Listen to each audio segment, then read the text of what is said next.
What is up, guys? Blue Spooky here with the 2-hour Megamix. That is 2 hours of new true scary stories to this channel, as much as I'm able to track. If you guys enjoy this long video, please be sure to like, share, comment, and subscribe if you feel so inclined. Doing all of those ensures I can keep making daily videos for a long time to come, especially these longer ones. If you guys have any thoughts about the stories in this video, please be sure to leave them in the comments below, as one of my favorite parts about doing this is reading your guys' comments, even if I don't always get the chance to reply to them. Without further ado though, guys, I will let you enjoy the next 2 hours of true scary stories, and I will see you again at the end of the video. Thanks for watching.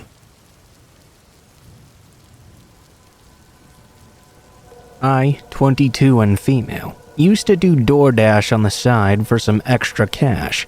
This was in the summer of 2018, when it was a little bit newer. At least, in my town it was. Since then, I think they've made a lot of changes, but at the time this happened, it was very unorganized. If you somehow don't know what DoorDash is, it's a food delivery type service, typically for restaurants that don't usually deliver. Think things like McDonald's and such.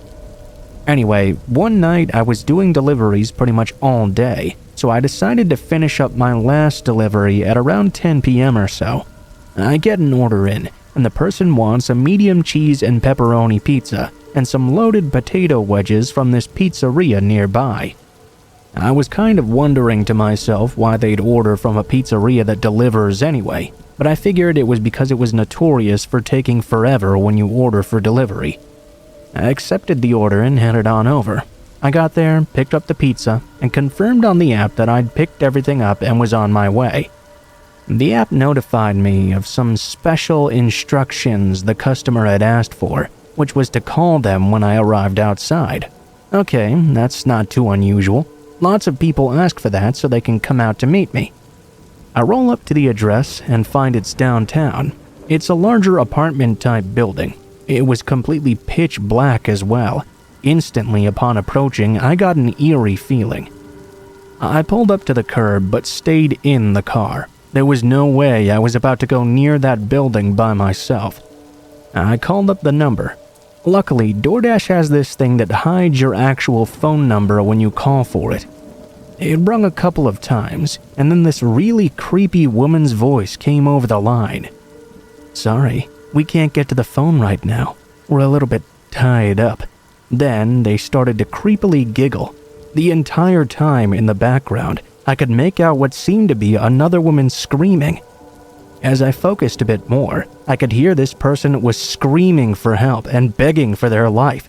It got even louder, as if the creepy woman was purposely putting the screaming woman on the phone or something. Instantly, I hung up and drove off, real quick, not even knowing which direction to go in. Luckily, there was a super popular restaurant just a couple of blocks away. I pulled into that parking lot and pulled up the app. I was worried about getting in trouble for not being able to deliver the order. I contacted the help center, and they told me to wait 15 minutes to see if they'd call or message me about their food. Well, they never did call, so thank God for that at least. I was sitting there in the parking lot of the restaurant, telling my mom about this. We agreed that it was probably a prank, but just in case it wasn't, I decided to call the police anyway.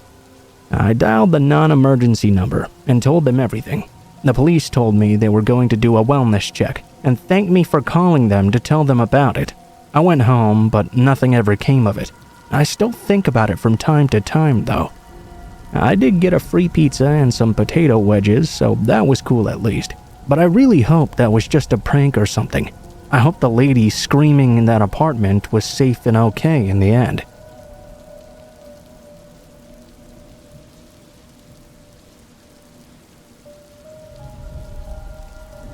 This happened last Friday night. I finally arrived home now, and I really need to get this off my chest. My friend's family owns a pretty big house in a rural area in my state, where they spend most holidays and some vacations. They also own an apartment a few blocks away from where I live downtown. His folks usually go there about once a month to check the maintenance and see if there's any mail. Since we're having a pandemic though, they're not going out to do so as much anymore. My friend rang me up and asked if I could join with him. He said he'd need an extra pair of hands. It was about a 4.5-hour drive or so. He came here to pick me up and we left around 3 p.m. due to his work. We arrived and parked the car and we went to check the house. It was already too dark to check the surroundings. The house itself seemed fine. We had a couple of beers, watched some old DVDs, and made a frozen pizza we'd taken with us before we went to bed. Sometime during the night, though, we heard a loud noise coming from the front door. We were both awoken by this noise and went over to check. It was firmly closed just as we'd left it. We decided to further check the house, though, and see if something was up. I must add that this house has a door connecting the kitchen to the garage, which has only 2 lamps near that door. Just as we were about to enter, my friend suddenly stopped me, his eyes shooting wide open. Before I could even verbally confirm what was wrong, I heard the sound of someone breathing loudly. I looked over to the car and was stunned with surprise when I locked eyes with somebody hiding behind it. Immediately, we ran back inside and locked the garage door tight. I went to call the cops, and he snatched up a knife. The cops came, searched the garage, and found a backpack with a hatchet and duct tape. They said it was probably someone who knew the friend's parents' routine, maybe worked for them in the past or something. Clearly, they were getting ready to attack them. The door had not been forced open, and that indicated that this person had been there before and knew exactly how to get in. They'd escaped by breaking a window in the garage. We gave our statements, of course, and stayed up all night after. We called his parents in the morning. We even had to stay there while the window and locks were being replaced. Needless to say, we could not get out of there fast enough.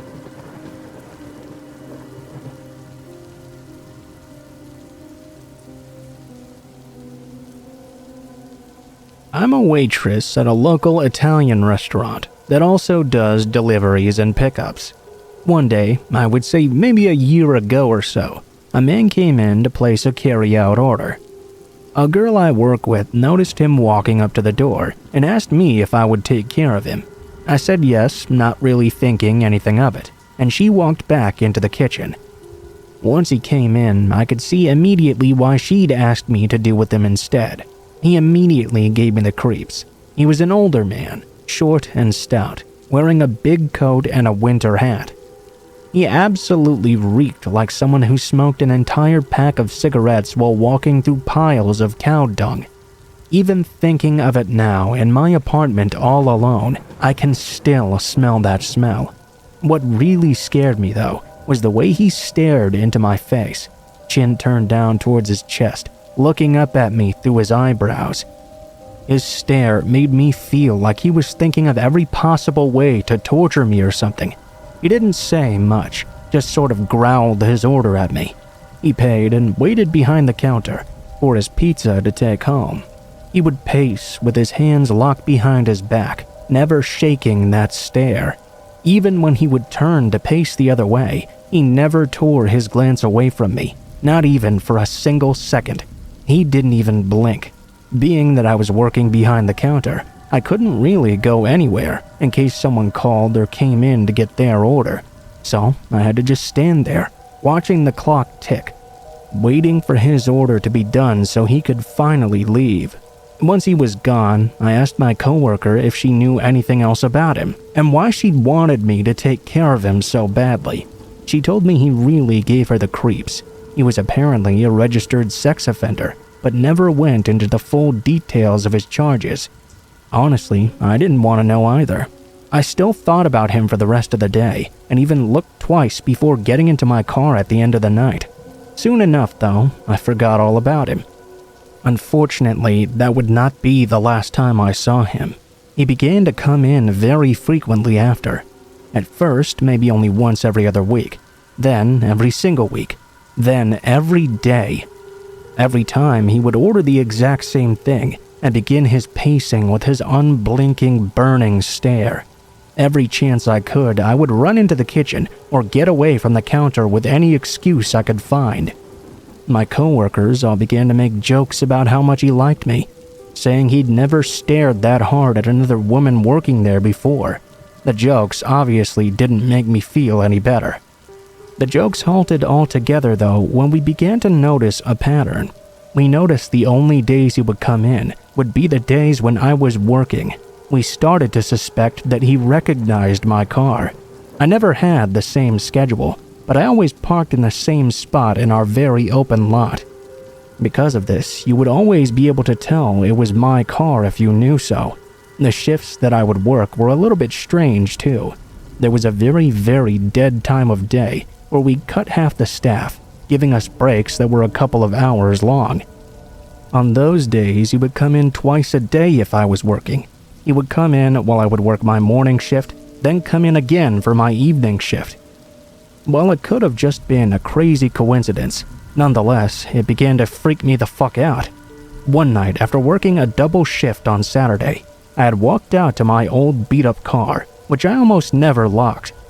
3 out of the 4 doors on my car were broken in some way because it was so old, so it was easiest to just keep it unlocked at all times. I can admit, the car was such an old shitbox that no one would ever dare steal it. Maybe it wouldn't even be possible to steal it, so I never really worried about it. That was until this particular night. I was just climbing into my car when I immediately noticed a familiar stench. My car reeked exactly like that man. That same distinct smell of non-menthol cigarettes and cow shit was all around me. I was convinced that man had been in my car that day. After that, I had to have someone escort me to my car every night for a while. I haven't seen that man since last year, but I still get chills just thinking about him.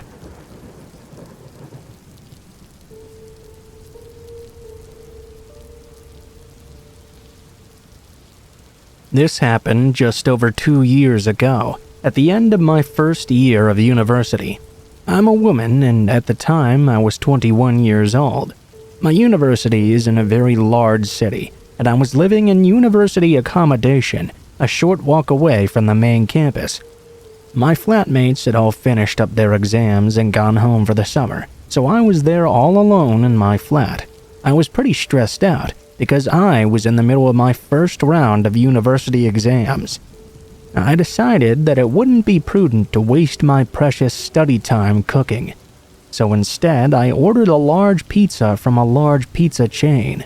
It was about 8:30 in the evening when my pizza arrived, so just on the verge of getting dark. My block of flats had a keycard entry system, so the pizza delivery guy couldn't just come right to my door. I saw his car pull up outside. As I mentioned, this is a fairly big chain, so their cars were easily recognizable. I went downstairs to go get my pizza. The delivery man stepped out of his car as I walked over. He was tall, stocky, and looked to be in his late 20s or early 30s. He handed me the box. "Oh, thanks," I said, and made to walk away. The delivery guy, however, seemed to have other ideas. "Hey, you're really pretty," he called out to me.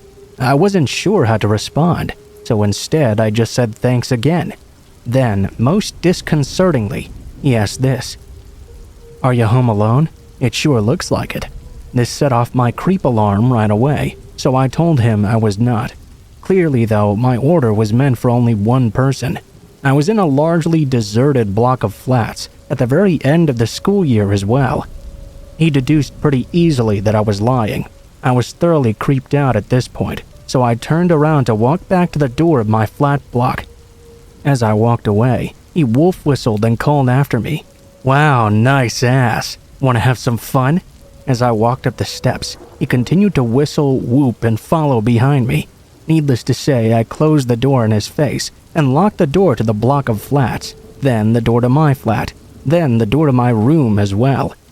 Had this happened more recently, I would have called the pizza place right away to report the incident. At the time, though, I was not in the best state of mind, so instead I ate my pizza and put the whole incident in the back of my mind. I felt pretty uneasy about the fact this guy now knew where I lived. Moreover, the other residents of my flat block were wont to let strangers in easily, which made me even more uneasy. The next few days passed without further incident. I finished up my exams and went back to my parents' house for the summer. When I arrived home, I decided at last that I ought to call the pizza place and report this creepy employee. I did so, and the young woman who answered the phone sounded horrified when I explained the situation to her. She immediately handed the phone over to a manager.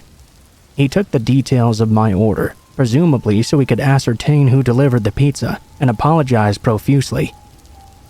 When I heard back from the pizza delivery place, they said no one by that description even worked there.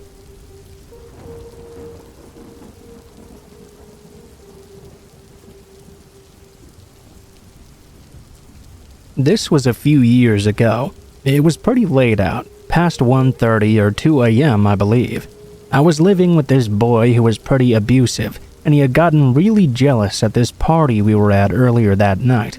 Not even an hour after we'd gotten home, he tossed me out onto our front porch and locked the door behind me. I was knocking and pleading for him to please let me back inside. I was still wearing what I'd worn to the party, and it was freezing out that night. I wasn't sure what to do. He had my phone, my purse, and my wallet in the house with him, so all I could do was sit on the porch crying. When he turned off the lights both outside and inside, I knew he was not going to let me back in. I felt so helpless and cold. I thought about knocking on a neighbor's door, but I had anxiety about waking any of them up and causing trouble for my boyfriend. Instead, I decided I would try to walk to this gas station and motel less than a mile away, so I could use their phone to try and call a girlfriend of mine and see if I could sleep over with her instead. Ironically enough, the road I was walking on, Donner Pass Road, was so freezing cold that it was fitting. But anyway, a little bit into the walk, this tall white pickup truck was approaching on the opposite side of the road I was on. I tried not to make eye contact for obvious reasons, but then I heard the truck stop and begin to make a U-turn. My heart began to pound fiercely. I froze up and forced myself to speed walk at the very least. The truck pulled up to me, and this guy rolled down his window and asked what I was doing out this late at night. I told him how I was going to meet my friend at the gas station, and she was expecting me quite soon. He smiled and offered me a ride. I said no thank you, citing that I didn't like to hitchhike. Well, that's good. I don't pick up hitchhikers or anyone. You don't look like a hitchhiker though. You just look like someone who needs some help. He kept on driving next to me and told me I shouldn't think he was a creep. He pulled out what looked to be a police badge and told me he had just gotten off duty, which is why he was in civilian clothes and out so late. He said he wouldn't mind driving next to me, just to make sure I got to where I was headed to safely. I was very naive and a bit too trusting of his kindness and credentials. When he offered me a ride again, I said it would be nice because the gas station wasn't that far anyway. He popped the door open and I hopped in. The radio was down low. It was a little bit messy inside. The ashtray was full of cigarettes, and there were tons of newspapers lining the passenger floor. I was moving my feet when some of the papers shifted, showing a pair of handcuffs, some coffee cups, empty water bottles, rags, a highlight-colored bandana, and some various other garbage. He apologized, saying it was a truck he took out hunting, but it was super warm, so I was happy for that. And I didn't mind the mess at all. He told me his name was John. He asked why I was so scantily dressed without a jacket. I started to tell him about the party and the fight I'd been in with my boyfriend. He was super charming and attentive. He even joked that he could go back and arrest my boyfriend right now if I wanted. I asked him about himself, and he told me about his family. He was a young dad, had a wife, daughter, a son, a dog. I told him it sounded like he had the perfect little family. He laughed and said he certainly did. It sort of clicked for me to ask him if I could use his phone, but he said no because he had to save up his battery as it was about to die. We were approaching the gas station when all of a sudden he just drove right past it. "Oh, I think that's the one, you just missed it." But he didn't answer me. I felt sick to my stomach. My heart began to pound. I started getting choked up, and my eyes started tearing up as I looked out the windows. I watched the lights behind us getting further and further away. It was hard for me to even speak, but somehow I murmured out, asking if he could please turn around. Instead, he ignored me. As I looked over to him, he just looked empty-eyed and emotionless, totally dead and glazed over. I looked back out the window and down the road to see if maybe we were going slow enough that I could make a leap out of the car without seriously injuring myself. I remembered always hearing never go to the second location. I thought about the possibility of jumping out and breaking an ankle and how it would be so much harder to get away with only 1 foot as opposed to 2. I was debating with myself. Sure, there was snow on the ground, but then again, snow can be hard, especially when you're not fully clothed. I felt so dumb. I wasn't even tied up or anything, but I still couldn't do anything. There was nothing but trees and empty road and us two. I was crying pretty badly at this point and asked him to please borrow his phone. He told me to shut up and stop talking. He then started talking under his breath. "Girls shouldn't be out so late, you know. You shouldn't have been out alone. Look what you're doing to me, dressed up like a slut." He kept saying these terrible things to me. I wasn't even responding. I was just crying, trying to think past the fear I was feeling. I remembered the pair of handcuffs underneath my feet, so I used a little scooping motion to try and pick them up. I used it to push them under the bottom of my seat as far as I could. I was thinking of different ways I could try and help myself. If we were close enough to some upcoming lights or structures, perhaps, maybe I could grab the wheel and cause us to crash into them. Maybe I could get the attention of a cop passing by or something, swerve and grab the wheel so he would appear to be a drunk driver and pull us over. I even had the thought that maybe this man was just having a weird night, how I didn't want to do anything to hurt him, but I told myself that sort of thinking got me into this mess in the first place. He pulled off the road where there were still woods on both sides of us. On his side, the wooded trees were closer to the road. On mine, there was a small gap fully covered in thick snow, just before the tree line. He turned off the car and coldly said there was something wrong with the engine and to get out right now. He grabbed the keys and was stepping out of the car. I grabbed onto the center console and cried and pleaded for him to not make me get out with him because it was too cold with what I had on. He turned to face me, door still open, and shouted at me to get out right now. I dug my fingernails deeper into the console. I was crying. "Please, John, I'm so cold and scared." I was thinking of everything I'd ever heard. Humanize yourself. Use first names. He stared at me in this way I can't even begin to describe. I wouldn't even know how to start. He climbed back in the car. I slinked back toward my window, scared he would simply drag me out by force. He turned off the headlights, and everything went dark. He stared at the steering wheel for what felt like years. He lit up a cigarette and looked out his window, then back at me. He could hear the newspaper shuffling on the ground as I was adjusting my legs, but while still staring out his window, he asked me if I thought about running. He told me if I did, he had a quick way to get me exactly where he wanted me. Oddly enough, I had been thinking of running just minutes before that, but reasoned that if he wanted me out of the car, I should definitely stay inside. Otherwise, he'd simply chase me or shoot me. I think at that point, I finally hit the reserve of my courage, and instead of panic, there was simply numbness and exhaustion. There was still an occasional tear or two, but I just went completely numb. It was dead quiet. But finally, I just barely audibly told him that my friend was still waiting for me. I asked about his wife and children. He very plainly told me he didn't have either, and that his house was simply empty. I asked him what he was thinking about. "I'm thinking about what to do with you." He didn't say it angrily though, he just said it coldly, which sort of scared me more. I started getting worked back up and crying. At that point, he told me not to cry anymore and turned the car on, offering me some heat. I told him all I wanted to do was go home. Eventually, he started driving. He kept driving until we approached a gas station. I was gauging the right time to reach for the wheel, but before I could, he slowed down. While pulling up to the station, he told me not to tell anyone or he would come back for me. Then he told me all he was doing was teaching me a lesson to not hitchhike with strangers. He almost came to a complete stop when he told me to get out before he changed his mind. Before he could even get another look at me to assess my understanding, I had already thrown myself out of the truck and was sprinting toward the gas station. The panic was overwhelming me. but I stopped and remembered to try and see his license plate at the very least. I turned around and only caught the blur of the last 3 numbers as he was driving off. I ran inside and asked the clerk behind the counter to call the police. I waited until the officer got there, and I'll be honest, I was a little bit scared I would see John once more. My fears melted away though when the new-faced policeman arrived.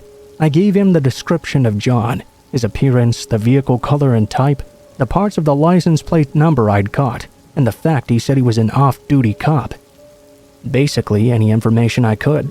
I asked him if he could look at the camera. The officer disappeared in the back for a little bit, then came back out saying there was nothing on them. I asked if I would be able to look as well. The officer said no, and asked if I didn't trust him. He then gave me a ride to my friends, lecturing me for hitchhiking. This mostly consisted of him asking if I knew who Ted Bundy was. He told me I was naive to think it could never happen to me. I never heard anything back about the report I'd made. I would try to follow up, but each time I did, they would simply ignore me. All aside from a single time, when they told me my case number didn't even exist. All that didn't stop me from trying to follow up though. Throughout the months and years, I asked my friend whose home I slept over at that one night if she'd ever heard of any weird things or anything like that since that incident happened. If anyone up there had ever said anything about it. She always said no though. I sort of let it go and tried to tell myself that maybe he actually was just trying to teach me a lesson or something. I mean, I definitely never hitchhiked again, so if it was a lesson, it certainly worked. I never heard anything back having to do with the case. I never heard any other odd experiences up there, so maybe it was just one man trying to teach me something.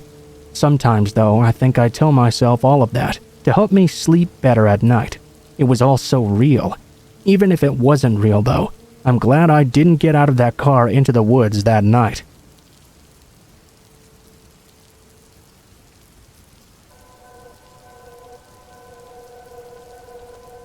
I always liked living alone. I don't live alone anymore, mind you.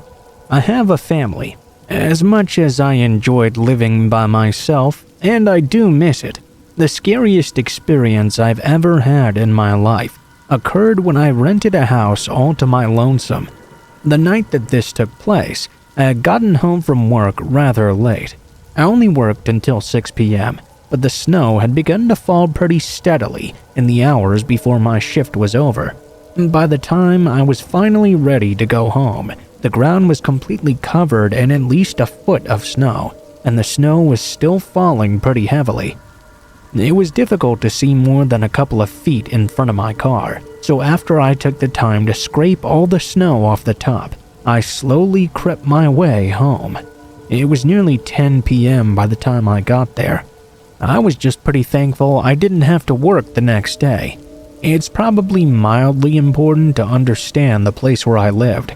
It was a subdivision, but a much older one. Years before, many of the houses had been torn down, so now there were only a few houses on my street, and there was only a single streetlight, maybe 30 feet down the road from my home. While I was driving, I saw someone out and walking on the street. He was standing right underneath the street lamp. I figured it was just one of my neighbors, so I passed him by and pulled over into my driveway and made myself comfortable. I went inside and took a quick and warm shower, got myself wrapped up in a warm blanket, and made myself a cup of tea. I went into my living room to watch a little bit of television and hopefully unwind. As I walked in, though, I happened to glance out the front window. I was a bit surprised to see the shape of that man still standing in the same exact spot under the street lamp. The snow was falling really hard, and because of this, I couldn't make out a single thing about the guy other than the vague shape of his body. I tried not too much to think about it. Must be someone who was waiting for a ride or something. I sat down and turned my television on. I had my cup of tea in my hand. It took me a good half hour before I was done with it. Deciding I wanted another one, I got up when I suddenly remembered that man who had been standing under the street lamp. Curiosity got the better of me, and I happened to glance out of the window. He was still there, still standing in the exact same spot. I was beginning to get rather nervous. I walked over to my door and double-checked to make sure it was locked.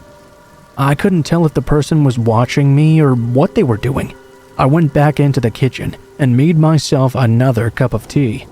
When I came back, I once again glanced out the window. This time, I was somewhat relieved to see the man now appeared to be gone. I felt like I could finally relax again. I'm not sure how long I sat in my chair, watching television. All I do know is that I was indeed finally feeling completely relaxed. Although I'd gotten my mind off of thinking about the shape of that man, I found my mind suddenly brought back to it for some reason. I began to feel some sort of nagging suspicion. I couldn't quite understand why at first, until I barely noticed something in the corner of my eye. I glanced at that side window and felt an immediate shock run through my body. I saw a man standing silently outside my home, looking in at me through the window. He was just staring at me. I freaked out. It had been an hour since I'd seen him under the light, and it made me wonder if he'd been at that window, silently watching me the entire time. When he noticed that I'd seen him, he moved quickly and smashed the window in. I have to say, I'm pretty impressed with how I handled the situation. I jumped up involuntarily and sprinted to my bedroom. I grabbed my Louisville slugger and came rushing back in to attack. The man was halfway in through the window, pulling himself in over the broken glass. Since he was vulnerable in that moment, I began to wail on him with the bat. The man grunted in pain a few times, and I smacked him over and over in the shoulder. This seemed to hurt him the most, and he fell back out the window. He stumbled to his feet and ran off into the night. I called the police right away, and they rushed out there immediately. They ended up grabbing the guy, which was a huge relief. What wasn't a relief was when they were investigating around my house.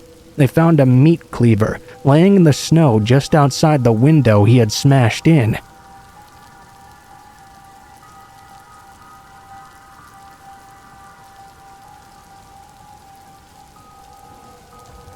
Now this happened during my winter break at college.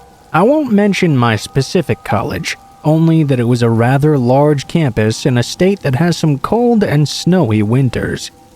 The campus was always crawling with students at every time of day and even the night, but when winter came around, it became a complete ghost town.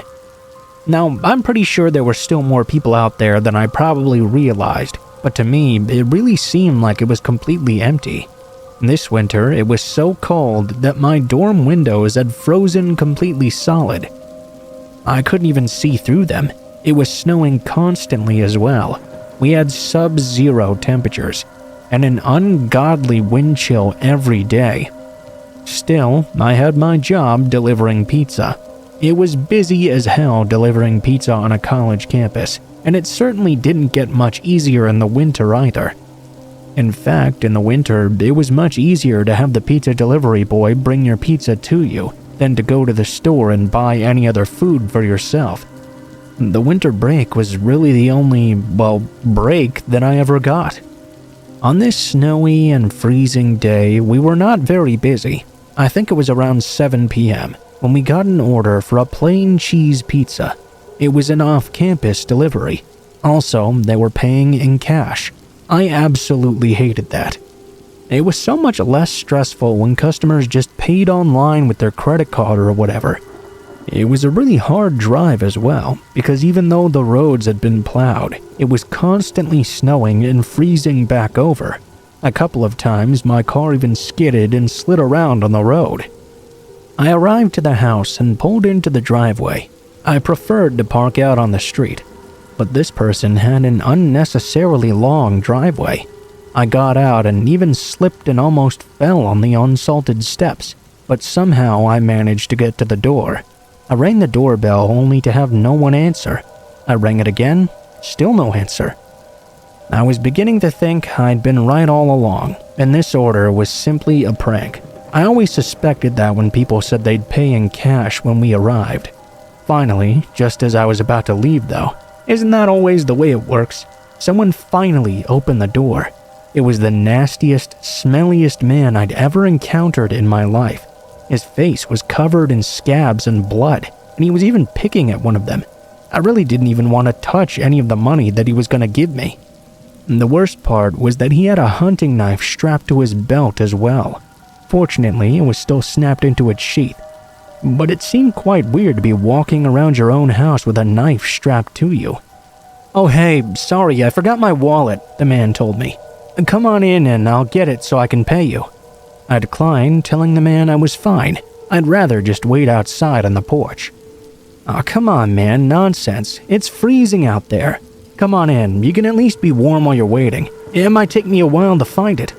This was too bizarre. He wanted me to come inside, and he didn't seem to know where his wallet was.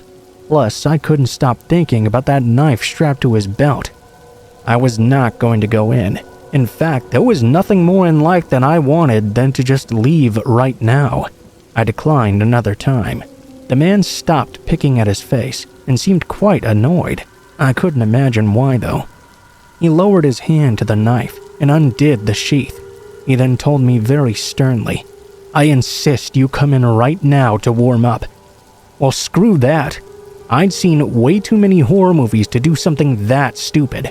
I told the man the pizza was on the house then, and I was just going to leave. I held it out to him, but he refused to take it.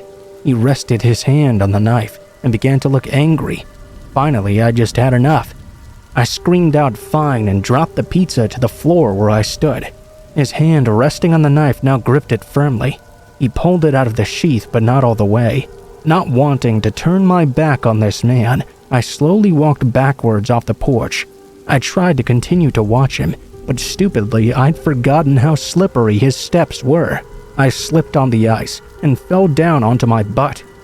I was still watching the guy, so as he continued to approach and stepped over the pizza and pulled his knife out fully, I had time to scramble to my feet, run to my car, and get in. The man stopped a few feet from my car as I slammed it into reverse and got the hell out of there. I watched the man as I backed out. He simply stood in his driveway, knife in hand, watching me as I left. You sure do meet some weird freaks when you deliver pizza.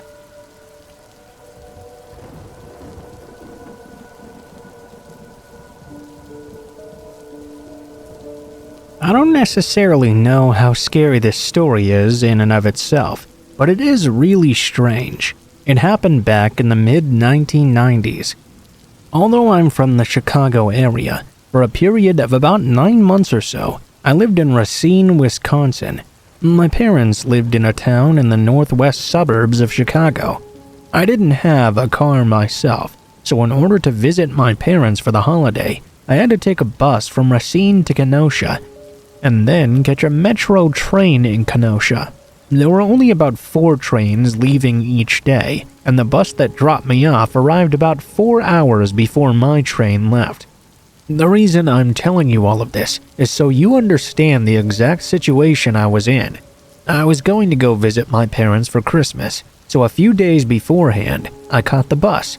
When I arrived in Kenosha, I had 4 hours to spare. The area of the train station didn't really have that much to do, so I had to find a way to occupy myself for 4 hours.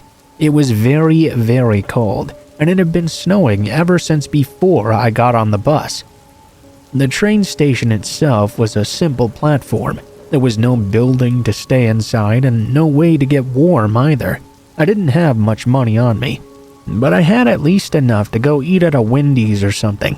Unfortunately, I could not hang out in there too long after I'd eaten, so I decided the best thing to do was burn up some time and walk around, maybe browse in some stores for a few moments whenever I needed to warm up. This plan was working pretty well so far. Whenever my eyes started stinging from the cold or I was too sick of trudging through the piles of snow, I would duck into one of the stores. There weren't very many, as I had mentioned, and most of them were thrift shops or antique stores. At one point, the snow was falling so hard I could barely see, and the wind was making it slap against my face so hard it hurt, so I quickly ducked into the first building I came to. Immediately, I felt like I'd entered the Twilight Zone or something. Inside, instead of a store like I'd expected, it was this huge warehouse. There were sheets hung up all over the place that seemed to act like walls. They'd actually even made rooms out of the hanging bed sheets.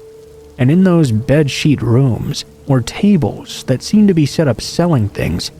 There were tons of weird things being sold by shady-looking people. I thought that I should immediately leave this place, but I remembered just how cold it was outside. I figured I had to waste a little bit of time first, so I walked through some of these bedsheet rooms. It took me quite a while, but past these rooms on the other end was this wide open space with a bar and some tables. It was even weirder than the cantina bar from Star Wars. There were about 30 people sitting around. I know this is gonna sound insensitive, but it looked like a retired freak show act or something. The bartender was this huge guy covered in boils. There was a man sitting at the bar that looked around 7 foot 6 inches tall, with braces all over his body. I kid you not, there was also at least 10 people with prosthetic limbs sat at the tables, and these were old prosthetics as well, people with hooks for hands and that sort of thing. An eerie tune was playing on this old jukebox too. I began to actually feel a bit overwhelmed at all this scenery. I wasn't scared per se and really had no reason to be, but it was extremely weird. The only way I can think to describe it is I was surprised with how strange it was. It was almost overwhelming my senses. I decided I had to get out of there, so I tried to find my way back out through all the bed sheets. It was such a maze though that I'd actually gotten lost. I kept going through rooms only to find places I'd never seen on my way in. I tried not to pay too much attention to the people or the strange things they were selling, but several people looked at me and seemed to be getting very annoyed. I began to get even more worried when I couldn't seem to find my way out. My mind was completely overwhelmed. I began to wonder if I really had stepped into the Twilight Zone or something. My body began to tingle, and I felt dizzy as well. If I'd been familiar with panic attacks back then, I would have realized I was having one. Then, the worst thing happened. I stumbled into a room I hadn't seen before. There was a small, naked man sitting in the center, and the floor was covered in blood. He was using a knife to viciously cut himself. I didn't want to look, but I couldn't look away. The man slowly turned up and looked at me. He angrily jumped to his feet, brandishing his bloody knife. I lost it. I turned the other way and just ran. I needed to get the hell out of that place. I got all sorts of dirty looks, and people began to chase me, but I didn't care. I just needed to get out of there. I did finally, and I can't tell you how relieved I was when I left. I ran and I didn't stop until I was back to the Wendy's I mentioned earlier. I didn't have much more money, but I figured I could buy a drink every half hour in order to be warm and in that safe place. I'm sorry if that story isn't traditionally scary. It was pretty scary to me though. Most people I tell it to just find it to be odd. I'm also sure some people don't believe me, but I never dared to go back and find the place again. Although I know the Twilight Zone doesn't really exist, I thought I really had found it that day.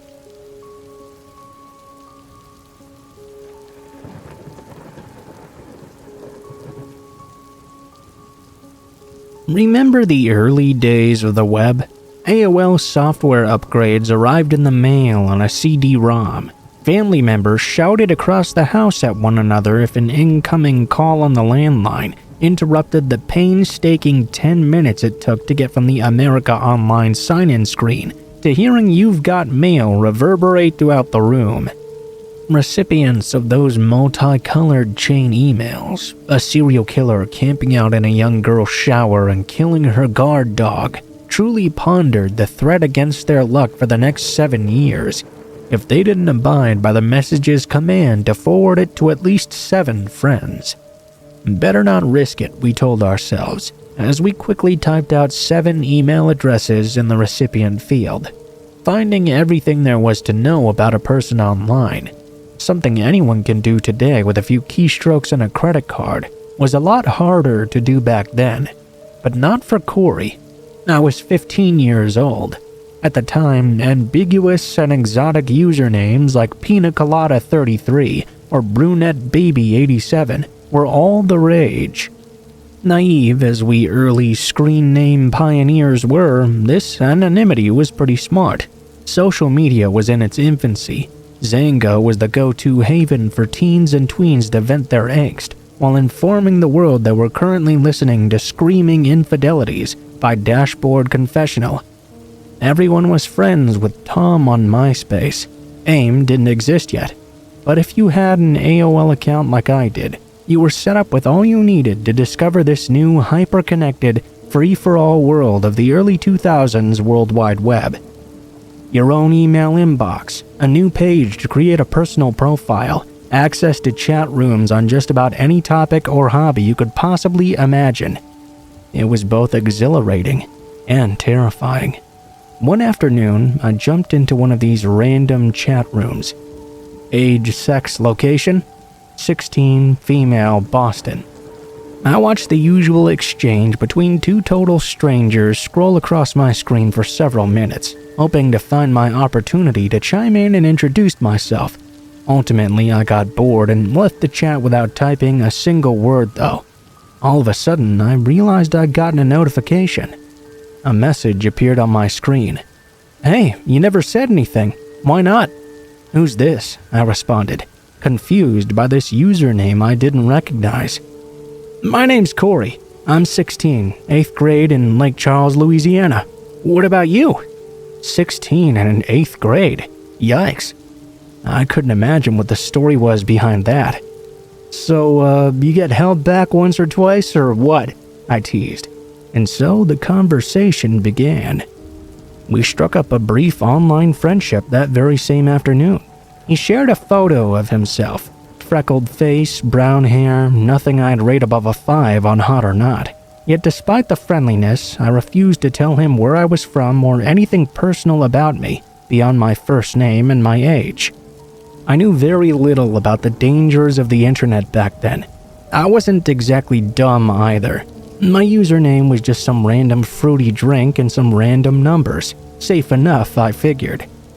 I did have one of those AOL user profiles. Its standard features included a profile picture and a questionnaire to fill out some fun facts about yourself.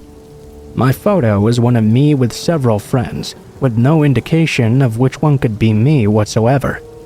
A few days later, Corey messaged me out of the blue. "You're beautiful, you know." Brunettes with green eyes, man. Despite my photo containing 4 people, he'd accurately identified me. "I'd love to see you in person sometime." I felt my skin prick. I politely told him something to the effect of that not being possible, and quickly logged off. Friday the following week, I was sleeping over at my best friend's house. I was logged into my account in the background as we thirstily browsed cute guys on Hot or Not, when I got a notification. "Who's messaging you?" my friend asked. I knew right away it was Corey. "Hey, found out some stuff about you. You live in Houston. Your parents are James and Sarah Miller, and you live at 1655 South Grand. You know that feeling when you're on a roller coaster during a sharp drop and your heart jumps into your throat? That was that moment. Fortunately, we managed to find the block user function quite easily that night. That was it. So long, creepy 16-year-old middle schooler with scarily good online sleuthing skills. Well, that didn't last long though. The next day, a screen name similar to Corey's messaged me out of nowhere. He had another account. I quickly blocked him. This happened many more times. Finally, I went dark altogether. Sure, I missed the thrill of seeing the yellow envelope appear in my virtual inbox, but this was better than being harassed by Corey. A few weeks later, I got home from school. My sister was a baby at the time, 14 years my junior, so she had a nanny who stayed with her during the day while my parents were at work. As I walked through the door of the kitchen, the nanny handed the phone to me. "It's for you," she said with a quizzical look on her face. "Who is it?" "I really don't know. Some boy with a twang in his voice or something. Sounds like he's from East Texas or Louisiana, perhaps." I grabbed the phone. "Hello?" "Hey, pretty thing. It's Corey. So, my friends and I, we're into this show Jackass.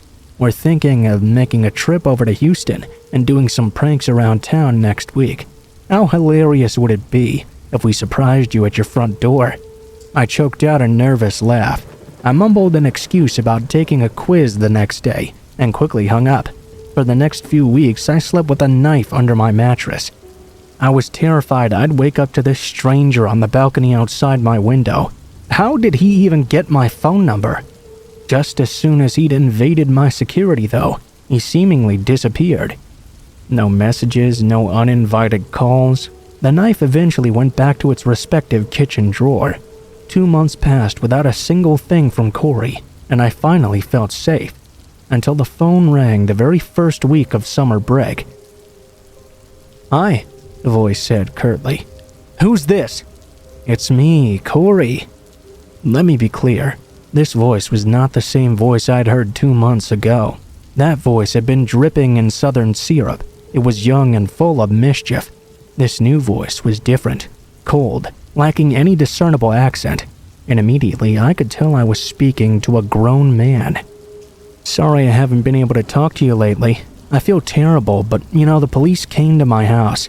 They took my computers away from me. Can't say why, but don't worry, I'll come and find you soon." That was the last day I ever used my username. I deleted that account. I embarrassingly told my parents about my huge mistake, despite having shared nothing that could have easily revealed my personal identity. Even if I had, the threat back then was not the same as it is now. This was nearly 20 years ago. People didn't have the same online presence they do today. As a teenager with no social media, I was virtually a ghost. But somehow, this predator, who clearly had advanced knowledge of computers and the internet, singled me out and made it his mission to learn everything about me through whatever means possible. He was determined to get me. The only thing I'm grateful for was that even at 15, I knew better than to trust this freckle-faced kid from a random chat room completely. 2 decades later, I still wonder where Corey ended up. He never did come to find me, but hopefully he ended up behind bars.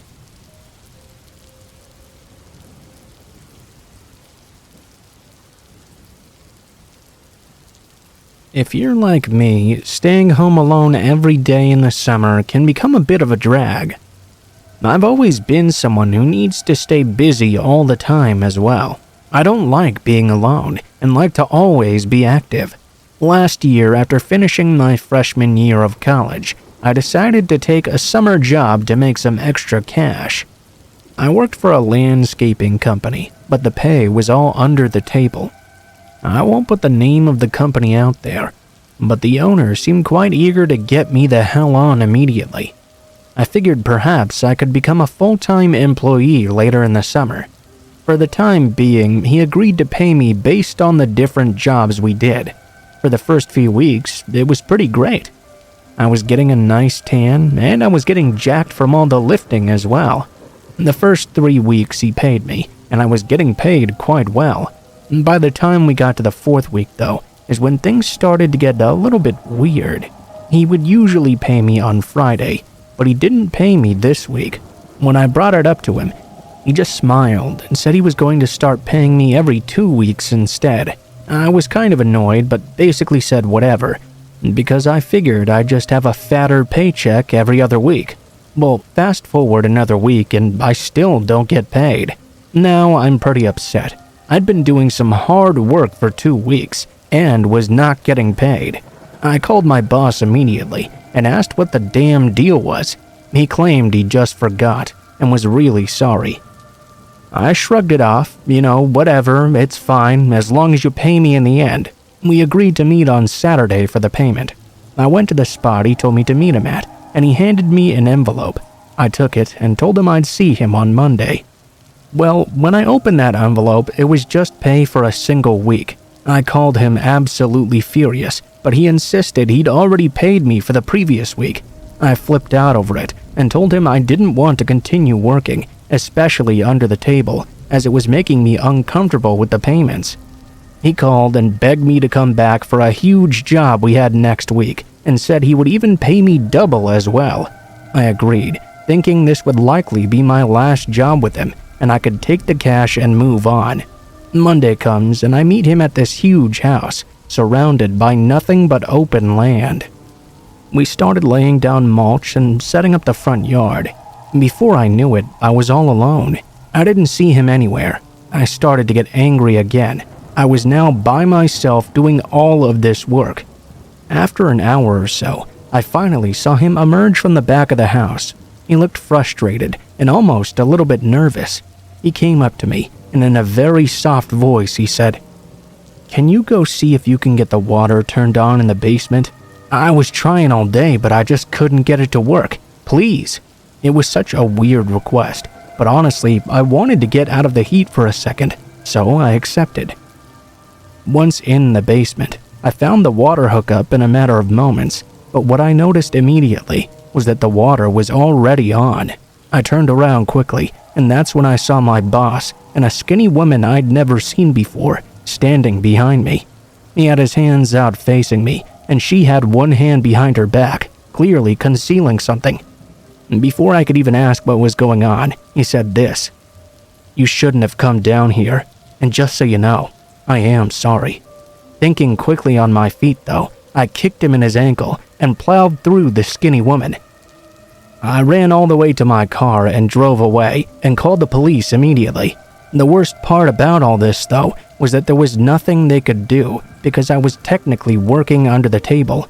There were no records of this man's company, even though I had seen trucks with the logo on it. Fortunately for me at least, the guy didn't know where I lived because it was all under the table. It almost seemed like the company was a scam from the very start. I'm not sure what his intentions with me ever were. I know there's a lot I could have done differently, but that was easily the weirdest experience of my life. Was that psycho really going to try and kill me over just a week or so of pay? Either way, I'm glad I never ran into that landscaping psychopath ever again.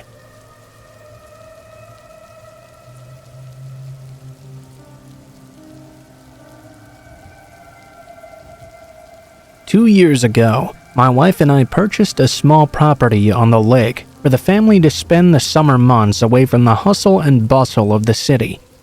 As soon as kindergarten concluded for the year, my wife and I packed up our belongings and our 5-year-old son to set off for this new summer vacation home. My wife is a biologist, and she would be able to work from home due to our location and the research she could do from on the property. Our family was quite fortunate that she had such a successful job that also allowed us the freedom to live comfortably.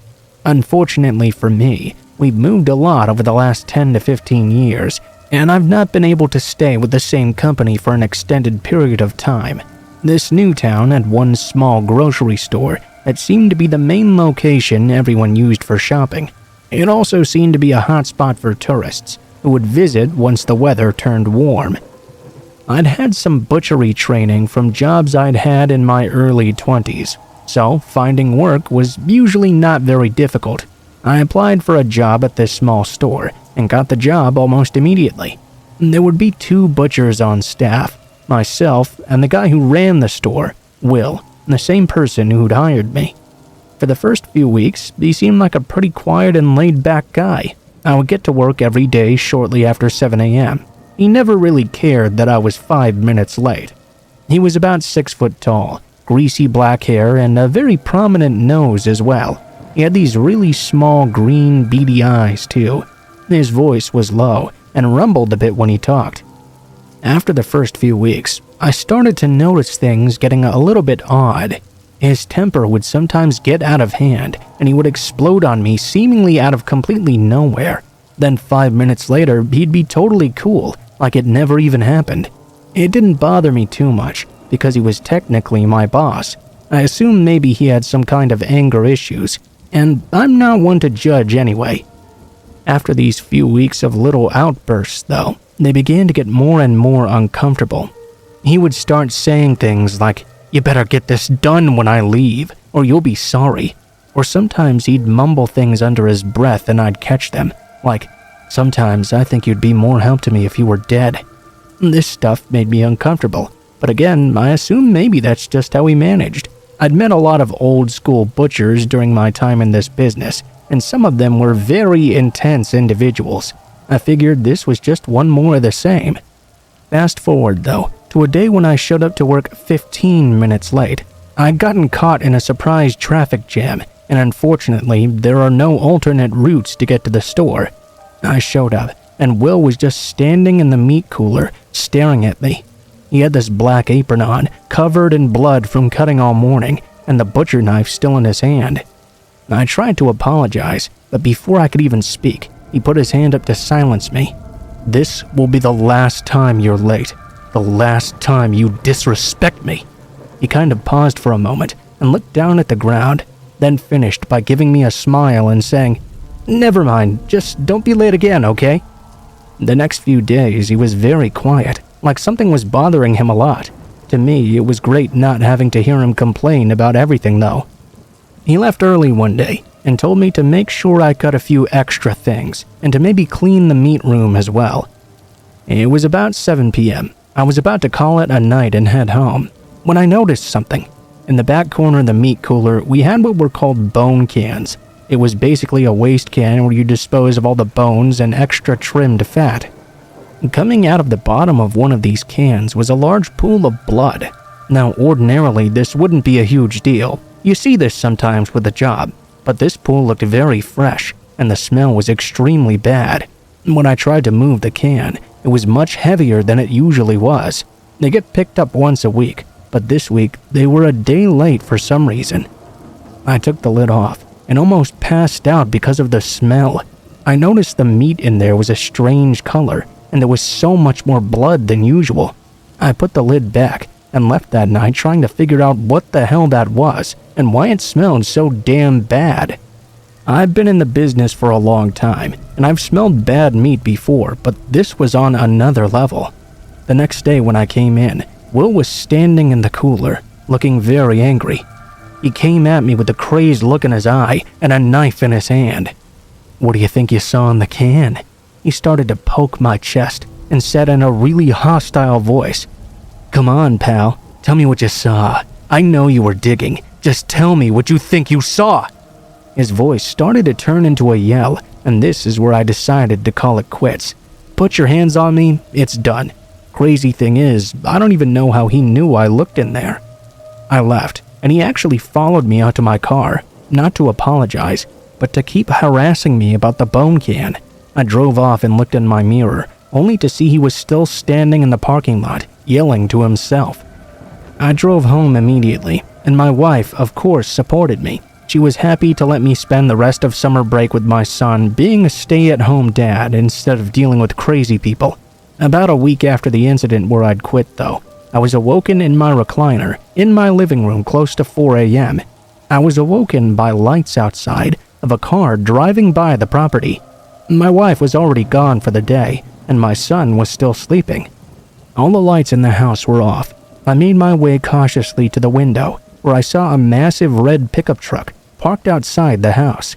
Scary part is, there was no one inside the truck, and even though I couldn't make out a lot of details in the dark, the truck looked exactly like the one always parked outside the grocery store, the one that belonged to Will. I went to my son's room and stayed there awake for the rest of the night. About 7:30 a.m., I looked outside, and the truck was now gone. For the next several nights, I saw that truck driving around the block, but I could never make out the driver.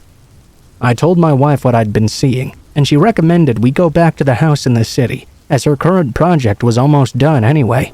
A few weeks after being back there, I headed out back to the lake to grab some of the items we'd forgotten. When I got there, the windows were broken, and things had been tossed around like someone had been inside the property. I did report this to local authorities, mostly to document the damage that had been done. I don't have any proof technically that Will caused the damage, or that my family was technically in danger, but I know something is off about that guy, and I think next year we're planning on selling that property and finding one much further away from that area.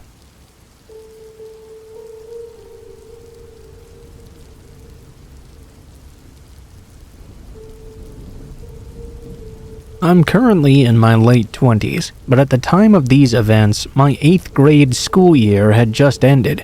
I was excited that I was going to be able to spend the entire summer with my two closest buddies, and we would be heading into 9th grade together. We didn't really do much other than just hang out, play PS2, play some basketball outside, and of course message some girls from our class on Instant Messenger, which I hope most of you remember what that was. If not, I guess I'm getting way too old. We would usually hang out at my house, because my parents were always pretty cool with my friends being there.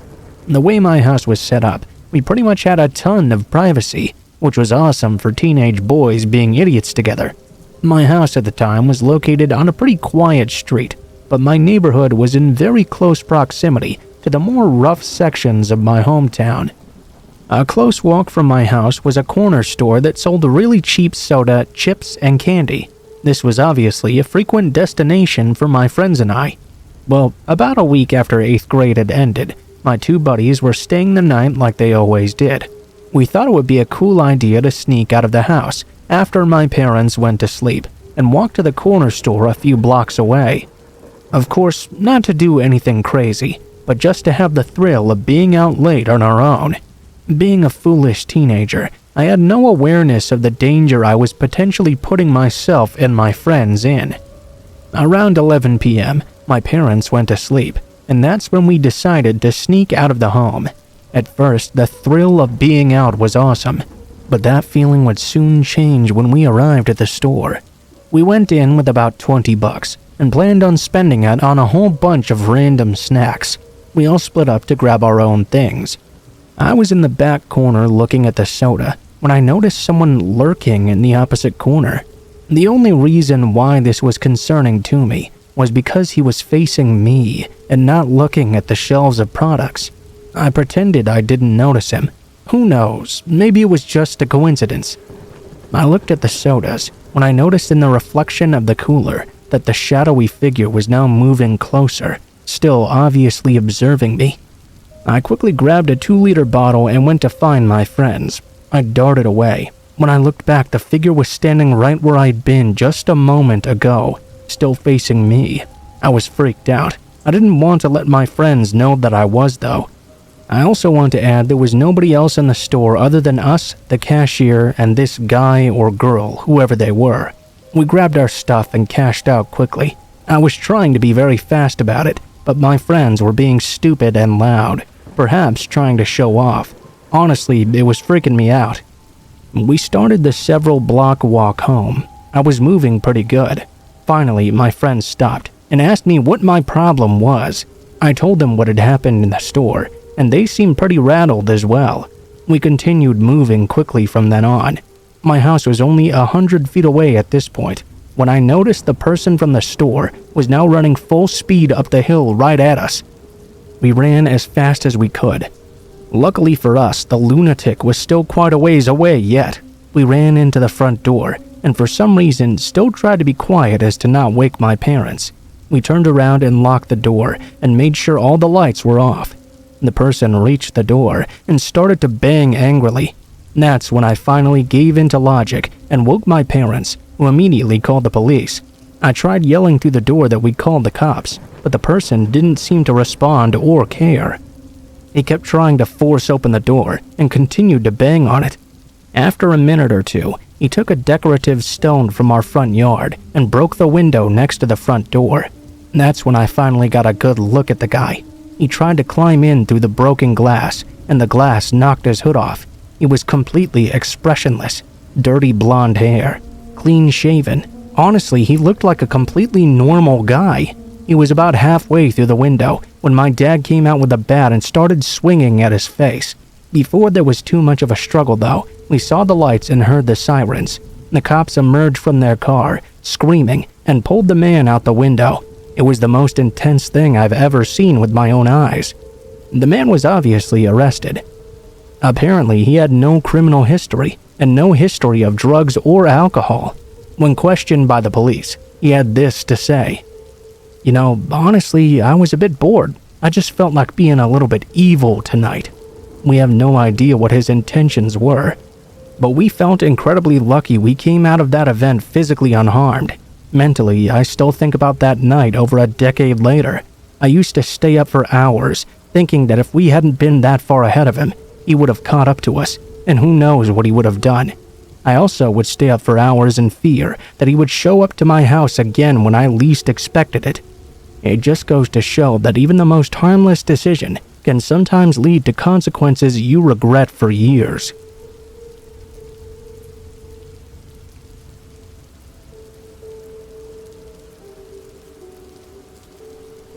The events of this story happened a couple of years ago to my friends and I after our last day of high school on our senior year.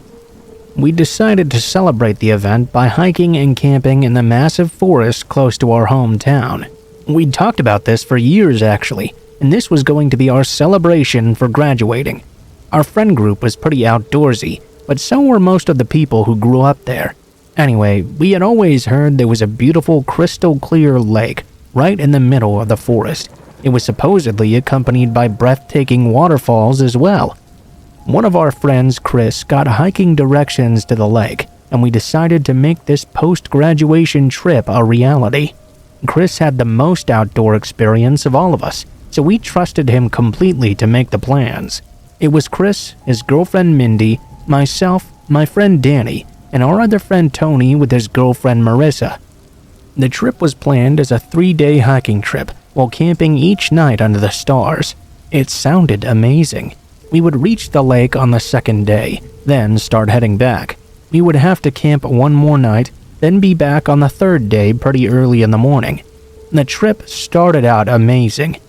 I've never been the biggest fan of sleeping in a tent personally, but the views were truly breathtaking. The sounds, the way the sun shined down through the trees, it made it seem like we were exploring another world almost. Once it started to get dark, we decided to set up camp for the night. It was pretty comical, watching us trying to set up tents while exhausted, but we managed to figure it out eventually. We stayed up for a little while telling stories and playing pitch as well. We called it a night relatively early though, so we could start back up hiking at sunrise and enjoy the view that much more. Danny and I were woken up though in our tent shortly after 3 a.m. We swore we could hear some noises right outside. It sounded like air or something, but it didn't have the same quality of the howling of the wind. He told me of course it must be the wind. There was nothing to worry about. But to me, it sounded more like a ton of whispers. You could hear sticks cracking in the distance. You'd expect to hear quiet or even crickets or something, but instead there was all sorts of random racket. I had a horrible feeling that maybe there was a bear or something outside, maybe even another person. Then fear came over me, suddenly feeling we were not alone. Danny went back to sleep, but I was fully wired for the rest of the night. I sat clenching my pillow and jumped at every noise. A little after 6, I heard Chris outside his tent, and I went out to greet him. He'd also heard these weird noises, and admitted that in all his long years of camping, he'd never heard anything like that. Still, he wasn't particularly alarmed either though. We packed up our gear and continued to the lake. If we kept up a good pace, we'd make it by noon. We all seemed sluggish and tired from the night though. We were more tired and short with each other today than the previous day. I had an uneasy feeling the entire day, the feeling that someone was out there, following us. At 12:30 we arrived at the lake finally, and honestly, it was completely worth it. The waterfalls looked like beautiful glass with the way they reflected the sun, and the water looked like it was glowing. It was breathtaking. We swam for a while and played by the waterfall as well. The events of the previous evening seemed to vanish from my mind for a while. We got dry and decided to start heading back early so our third day of hiking tomorrow would not be so bad. We set up camp about 5 hours or so from our cars. If it was up to me, I would have just kept walking, but anybody who's been in the woods at nightfall knows it's pitch black. Maybe not so worth getting lost. We decided to set up camp and get home tomorrow instead. We were all pretty beat and passed out almost right away after setting it up. Again though, I was jolted awake after 3 a.m. This time there was no mistaking it. There were clearly voices outside our tent. I could hear women's voices, several of them. They were laughing. Not laughing like in a playful giggle, but a deep screeching laugh. We could hear branches on the ground breaking around us. It seemed like we were completely surrounded. Danny was awake with me, and he was scared stiff. We could only make out a few words amongst all the mumbling. We could hear these creepy voices saying things in a low, drawn-out way. Things like, flesh, and strike. I want to strike. These horrifying phrases were followed by cackling and mumbles we couldn't make out. We sat in fear all night, listening to these noises. It would stop for a time, then start back up sounding like it was directly outside. At sunrise, we heard Chris yell outside his tent. We rushed out, only to find a staggering amount of footprints surrounding our campsite completely. They went in all sorts of directions, with seemingly no rhyme or reason. There was a strange pattern of rocks and sticks set up all over the campsite as well. The sticks looked bent to resemble human effigies. We packed our gear in record time and ran the rest of the way out the forest. Unlike the previous 2 days, we could hear laughing and twigs snapping in the distance the entire trek back to the cars. Myself and Mindy started to cry just because the sheer panic and fear we felt while trying to race out of those woods. Even though we tried to look around us, we could see nothing, just hear the sounds of the people. We finally made the near 5-hour hike in just under 4. It was an amazing sigh of relief to be able to see the cars. As we ran over to load the gear, I sat in the passenger seat and waited for Danny. None of us have ever returned to that forest. I'm not sure what happened to us over the course of these few summer nights. Some say witchcraft, others say just some woman or kids who were messing with us. Others think it was just our imagination, but we all witnessed the very same thing. I know what I heard that evening, and maybe it doesn't seem that scary to you, but for me it was the most terrifying couple of nights in my life. What a way to start off graduation and my summer vacation.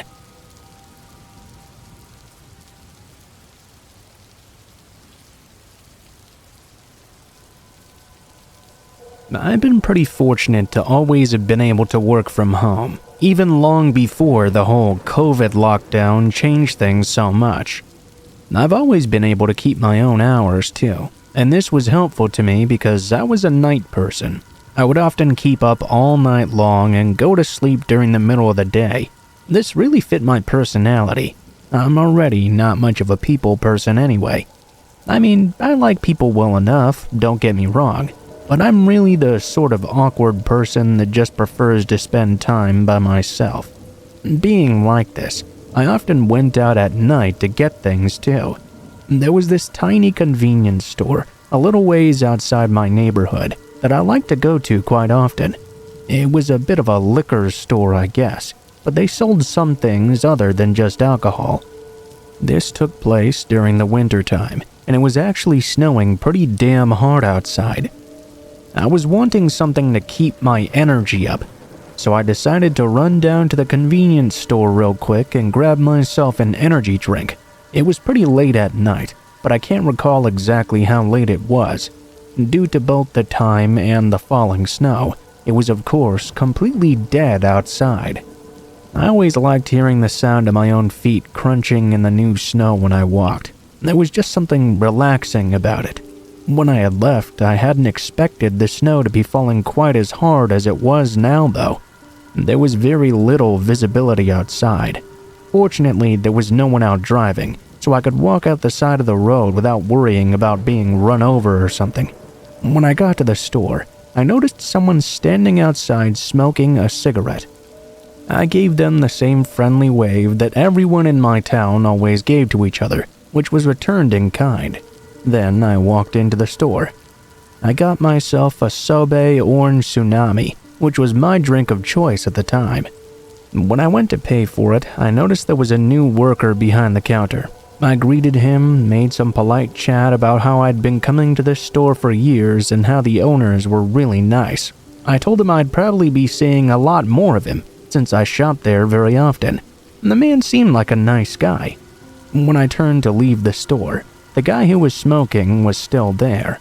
As I got about a block away, though, I turned around and noticed the man who had been smoking was now walking in my direction. I got that sort of nervous feeling I always get when I notice something strange like that. Remember, people already generally make me nervous, and that nervousness usually makes me assume someone is following me, even when they're most likely not.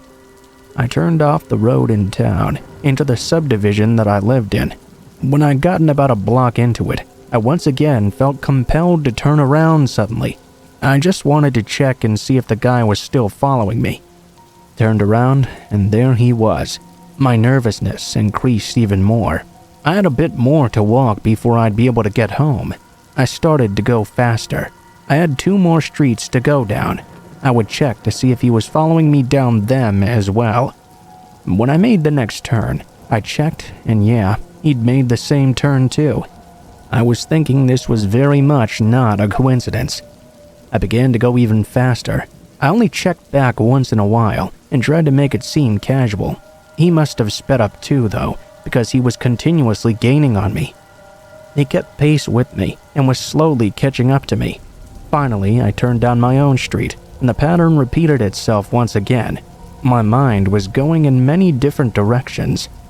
Why was he still lagging behind and not trying to catch up to me harder? When I got to my yard, I sort of trotted up the driveway and got into the house quickly. I went in and looked out the window. I could see him standing a little ways down the street. He'd stopped walking and looked like he was talking to someone on his mobile phone. I got an idea then. I had a dog at the time, a pit bull. I thought I would let the dog out in the front yard as a sort of warning, just in case this guy was planning on robbing my house or something. When I took the dog out, I could tell the man was obviously startled. He wasn't on his phone anymore and continued walking. He gave me a wave as he passed by and walked past my house down the street and turned off down another random street. The whole thing was extremely strange, and I didn't know what to think about it. I was happy that my dog ploy had scared the guy away, though. The next day, I was watching the news, and I got the shock of my life. The liquor store I had visited had been robbed the following night. The owner had been beaten very badly and was found laying behind the counter. That made me wonder if perhaps the person I thought was a new cashier was actually a robber who was just pretending. I wondered if the owner, the old man I had known for quite a while, had just been laying behind the counter while I was there. Well, I contacted the police about my suspicions. They had someone picked up already and wanted to know if I could identify them. It was the cashier and the man who had followed me home. It turns out they had been in the middle of robbing the store and had just beaten up the owner when I happened to come walking in. It occurred to me that maybe he followed me home to make sure I hadn't seen what they were doing. I felt really bad for the kind old man who owned the store. I felt really appreciative of my dog Randy as well. If he hadn't scared that guy off, I might have been in pretty bad condition that night as well.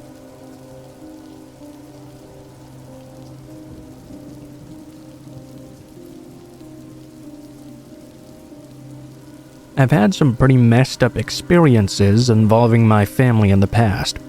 I guess it would be safe to say that there's a lot of dysfunction in my extended family. One night when I was visiting one of my aunt's houses, the worst of all these experiences happened. My mom had 2 sisters, you see, and their children and us, we sort of grew up like we were siblings instead of cousins. I was the second oldest cousin at the time. And when this particular story takes place, I was the oldest of the kids who were involved. My mom took me and my younger brother, and we drove out to my aunt's house. She lived a pretty decent drive out into the country in West Virginia. The thought was that we were going to spend a few days there. My other aunt lived pretty close to that area too, so when she found out we were going to visit, she decided to come along as well. At the time, I was about 14. My younger brother was 9. The other cousin at the house was the one that lived there, and he was about 12 back then. Apparently, all the adults wanted to go out to the bars. They bought us some frozen pizzas and rented us some movies to watch while they went out on the town. My mom wasn't much of a drinker, but she liked to go along for the fun with her family. None of the 3 parents were married at the time, but my Aunt Claire, not the one whose house we were going to, had this on and off again tumultuous relationship with a guy named Jack. I knew that she and Jack would often get drunk here and there, and have these really outrageous fights. Fortunately, I'd never had to bear witness to any of them before. I really hated seeing adults fighting over stupid shit, so I was really glad about that. At this time, I wasn't really good at confrontation with others. So, they all go out. They were out for quite a while as well. The two younger kids went to bed earlier, and us two older kids stayed up to watch the scary movie the adults had rented for us. I was sort of at that vague age where a movie could still scare me, so I was a little bit scared while watching. What happened during the rest of the night would become much more memorable than that movie was. The phone began to ring, and my cousin, since he lived there, went and answered it. He told me it was my mom and that she needed to talk to me. On the phone with my mom, she told me that my Aunt Claire had left the bar for a short time, but told her sisters she would be coming back.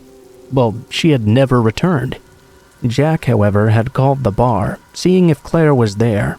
She then asked me if I'd seen or heard from Claire either, and I let her know I hadn't seen anything. The last thing she told me was that if Claire showed up at the house at any point, and if Jack showed up later, to not let him know she was there. I said okay, already dreading the possibilities of what would be coming. I went back to the living room, now filled with dread and apprehension at what might happen later in the night. It wasn't too long before Aunt Claire arrived at the house and knocked on the door. I went to let her in. She was extremely intoxicated and looked like she'd been in a fierce fight. I immediately thought Jack must have beat her up or something and got even more freaked out. She went down to lay in my aunt's room. She didn't want me to call the police or anything like that, so I didn't really know what to do. All I really could do was what I'd been told. I let her go to sleep and then went back to the movie. About 15 minutes later, I began to hear a fierce pounding on the door. My heart skipped a beat. I knew it had to be Jack. I wondered what I should do. I figured I had to at least answer the door because he knew that we were there. I went to the door and saw it was indeed Jack. He asked me if Claire was there. He seemed extremely angry. I was nervous. I did my best to keep my cool and told him I hadn't seen her all night. He asked if I had heard anything from my mom and aunt, and I told him no as well. I noticed in the light that his hand was wrapped up in a bandana. I immediately thought he must have heard it hitting her or something. He was a big guy, and I was scared he was going to force his way into the trailer and look around on his own. It looked like he was thinking about it too. Just then though, thank God my aunt and mom arrived in their car. They told me to go into the house and close the door. I did what I was told, but I was still pretty scared of what might happen. It was only a few more moments when I heard a gunshot go off. That nearly made me piss myself. I was scared that Jack might have just shot my mom or aunt. Then though, I heard my aunt yelling at him to get lost, or her next shot would not be a warning shot. After a few moments, my mom and aunt rushed into the house. I guess I shouldn't have been surprised that my aunt kept a rifle in her car. It was the sort of thing my family did, after all. I was, however, a bit worried when they took my other aunt to the hospital. They told me to keep the doors locked and use the gun in case Jack came back. I'd shot a gun a few times, and I was not really a fan. I spent quite a while looking out the windows, fearful Jack would return, but thankfully he never came back, and I did not have to use the gun that night.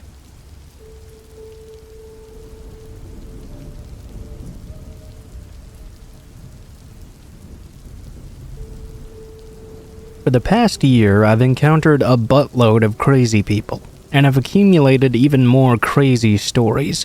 While most of them would make you laugh your butt off, the one I've chosen to share was terrifying while it was happening, and still gives me shivers whenever I think about it.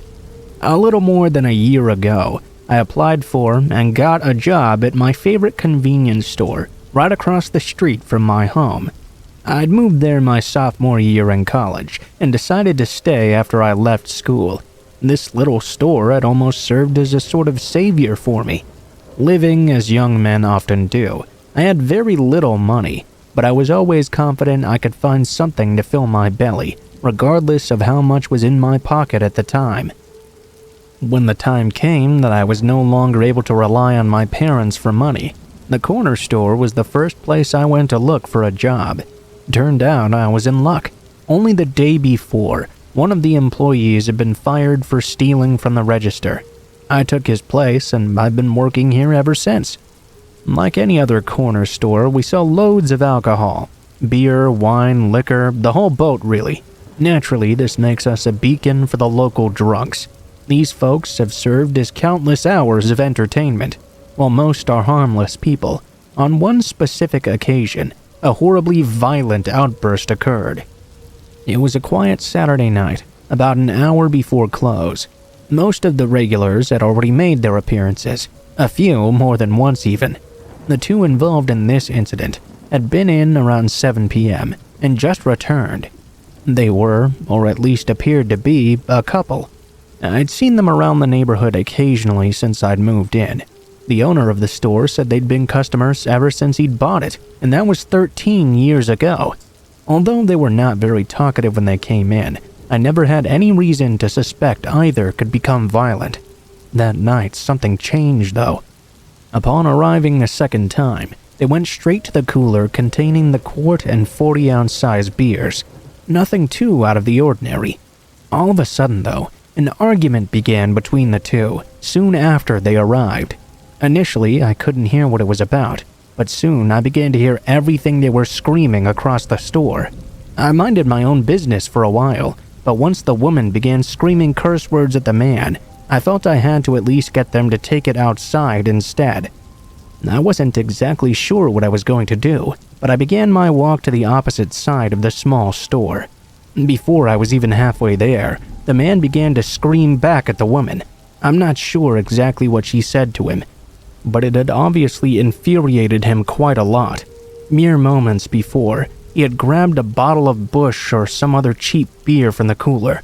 All of a sudden, out of nowhere, he began to strike at the woman's head with it. I'm not sure if he thought it would just break, or if he intended on killing her with the nearest thing he could, but strike after strike, he continued.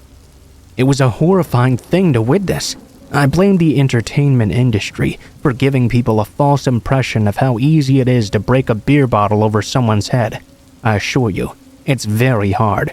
Following the fifth or sixth strike, the woman had dropped completely to the floor and stopped moving altogether. The man stood over her with the blood-soaked bottle for a moment. He looked up when I assume he heard me sprinting towards them. The second he saw me, he ran out the side door and disappeared into the darkness. The sight of the woman laying there made me sick to my stomach. Blood was dripping from her ears, but the most shocking thing was the growing pool around her head. It seemed like a bad idea to touch her myself, so I made the decision to call the paramedics and let them check her for a pulse. When they arrived, she was still alive, but they didn't have much hope for her survival. The cops certainly didn't seem in any hurry to get there, but when they did arrive 45 minutes later, I did my best to fill them in on all I'd seen. From the way they reacted, I got a strong feeling they were very familiar with these two. While on shift a few days later, my boss came in with some unfortunate news. The female was brain dead. Her family had made the choice to let her pass away. Unfortunately, it was now a murder. The cops had picked the guy up the following night. From the description my boss gave me, he didn't even seem to remember what had happened. The doctors that had examined him said it's likely he truly may not even remember what he'd done. The many years of alcohol abuse had destroyed his brain. Sounds like he might not even get the full punishment due him under the law. I'm not really sure how to feel about that, honestly. Sometimes it seems like people really do get away with murder.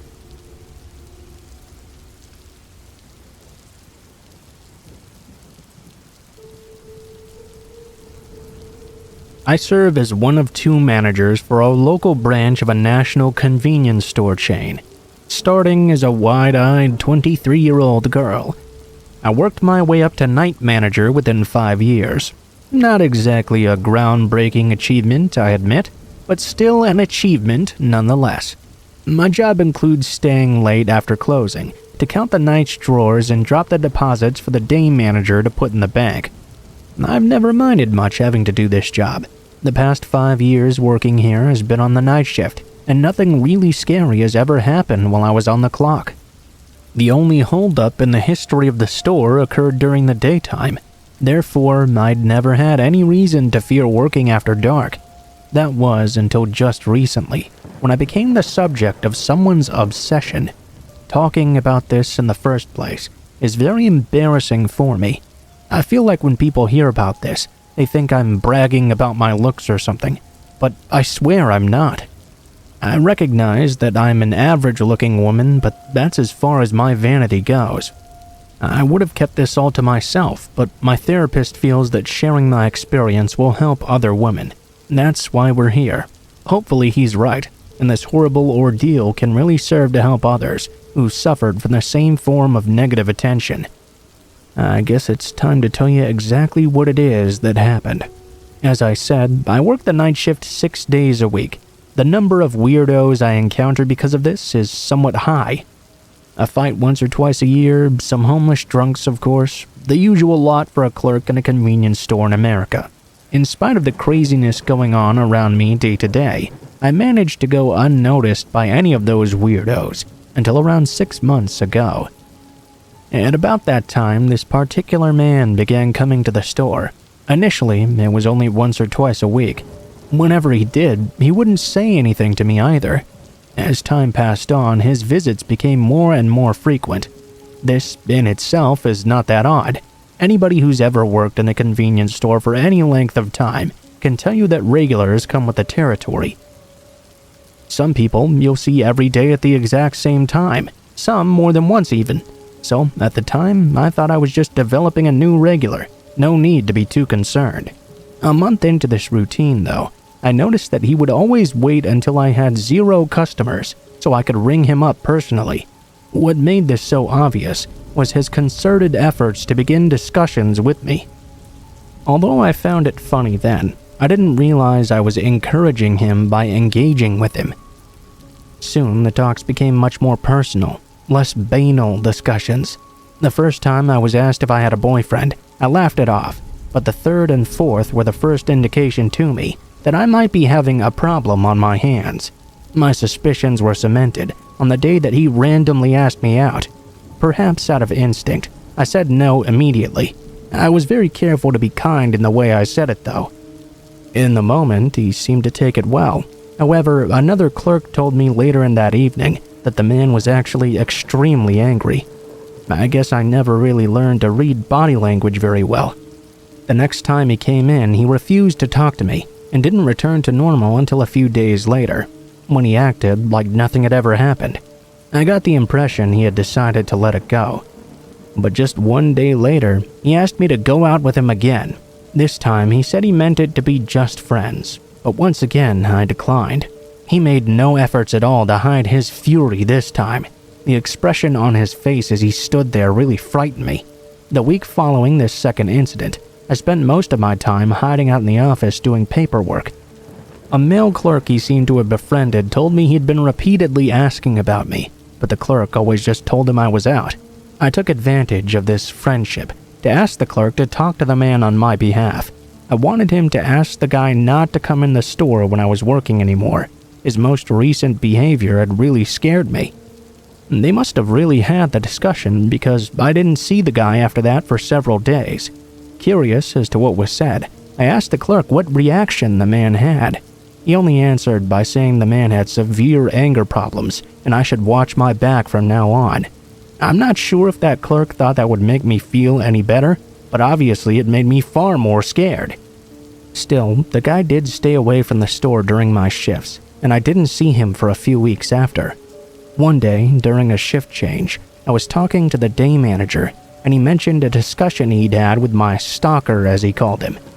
The manager made the remark in passing that he didn't normally see the man at that time of day, and the guy told him he'd stopped coming in on my shift because I thought I was too good for him. The manager said the man's eyes had blazed with anger as he said that. Certainly, I dodged a bullet. At least, that's what I thought initially. In the coming weeks, though, I would catch glimpses of him wandering through the parking lot. Sometimes he'd stand at the edge of the lot just out of sight of the lights and watch me for hours. The last time I caught him doing this, I called the cops. When they arrived, I explained the situation to them, but as you can imagine, they told me they couldn't do anything unless he blatantly threatened me. Of course, by the time they arrived, he was gone as well.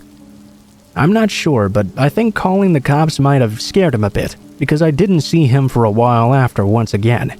Our last meeting was less than an hour after close, about a month ago. I had just finished the deposits and was preparing to leave the store. As I walked outside the office, heading to the door, I noticed the shadow of a person standing just outside the view of the lights, just as my stalker had done that one time. Terrified, I called the cops right away. There was no way I was going to leave the store alone at 12:50 a.m., with him waiting outside in the darkness. The cops showed up in less than 5 minutes, but naturally, the guy had already hid. I got the usual speech, but they were at least kind enough to volunteer to come around for the next week or two at closing and hang around for a bit so I could lock up and drive away. It wasn't until 2 weeks later that I heard the news. While I was engaging in work talk with the male clerk, he mentioned that my stalker had killed himself the week before. I didn't believe him, so we walked into the office and he brought the man's obituary up on the computer. Shocked would be an understatement. I knew I hadn't seen him since then, but I assumed the police presence at closing had just scared him off. It took me a few minutes to gather myself. I wasn't sure how to feel about this. While he clearly had become a danger to me, I couldn't help but feel sorry for him. Obviously, he had major anger issues, but I had no idea how bad his life had been outside the store. I've always often thought it was important to try and be empathetic towards others. On the other hand, though, the relief I felt, and still feel, often overrides any feelings of sadness or guilt I may have. I can only hope he's found as much peace in taking his life as I have. I know that sounds terrible, but honestly, can you blame me? Rest in peace. I truly hope you found the peace you so sorely needed.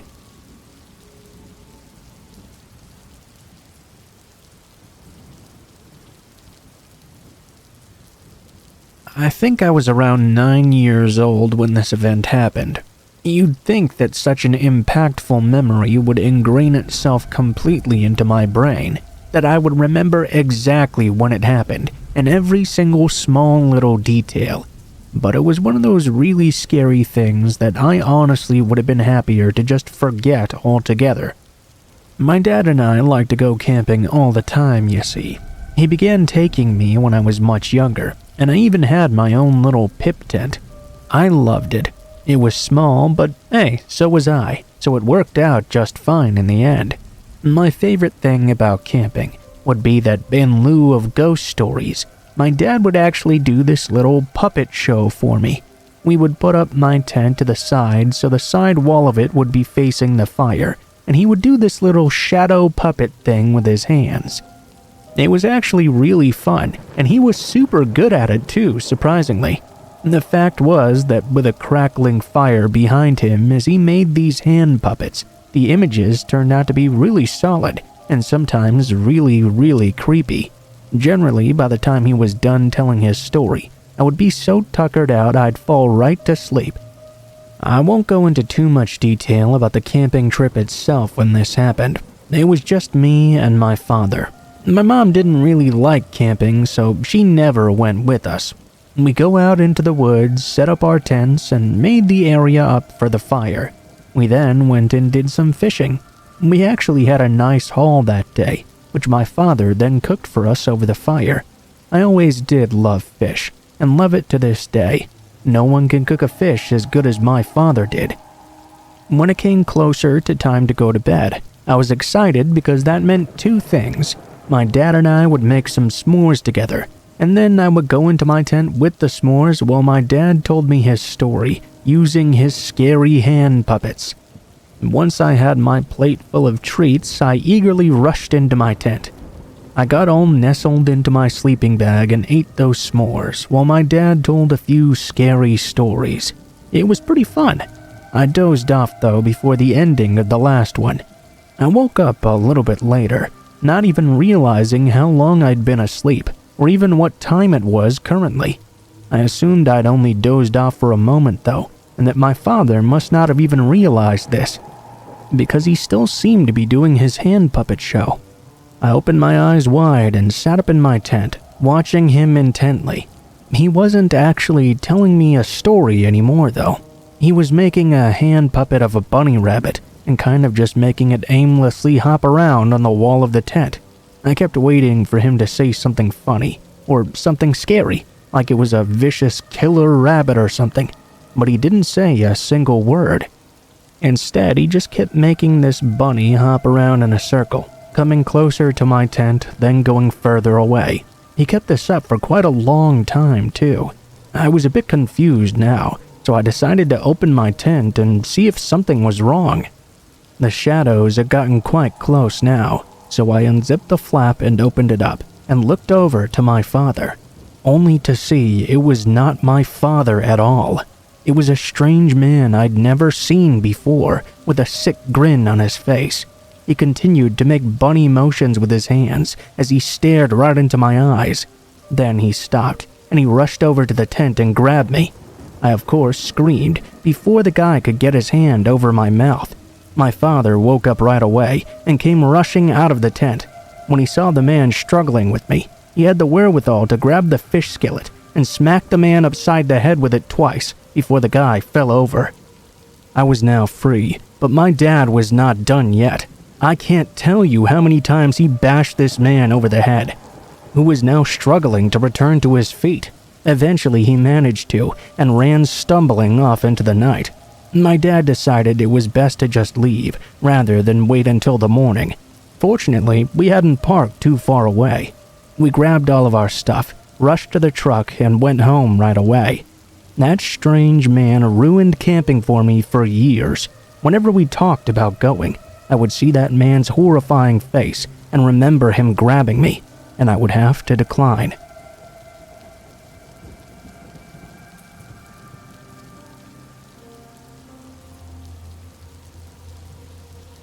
This story happened back in the 1970s. Thinking back on it, it's kind of weird, because there's no way anyone could get away with something like this nowadays. I was 10 years old at the time, and sitting in class. It was about 10:30 in the morning, I believe. We had been back from lunch for a while. The school secretary suddenly rushed in and handed the teacher a note. After reading the note, the teacher handed it back. Then she said, "Josh, would you please go with Miss Harris?" All of the kids in class went, "Ooh," like kids do when they assume that another child just got in trouble. My teacher tried to quiet them down as I walked out and followed her into the hallway. She told me she'd just received a phone call from my father that my brother had been in a terrible accident. They couldn't come to pick me up, but they wanted me to come straight home right now. Now, I walked to and from school. Everyone in my town did, really. Only the kids who lived in the outskirts of town actually got to ride the bus. I grabbed my backpack and headed out right away. Of course, I was worried about my younger brother and figured I should get back as quickly as possible. I had been walking for only a few minutes when I started to hear footsteps right behind me. I turned around to check and saw a rather tall man was now following me from a bit far a ways back.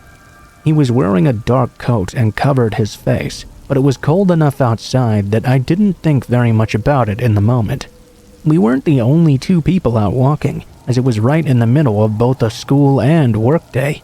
My walk home was a large trek. I had to go down several different streets and through a park as well. When I turned down the first street, I was walking for a while before I heard the footsteps behind me again. I peeked around my shoulder and noticed the man had turned the corner as well and was still following me. It was at this point I began to get a little bit nervous, but I was still not totally worried. The moment I did begin to get very worried was when I turned the following corners and still heard the man walking behind me. We had watched film strips at school about strangers, and all the frightening images those had put in my mind suddenly came rushing back. I began to think that this man was a legitimate kidnapper or something.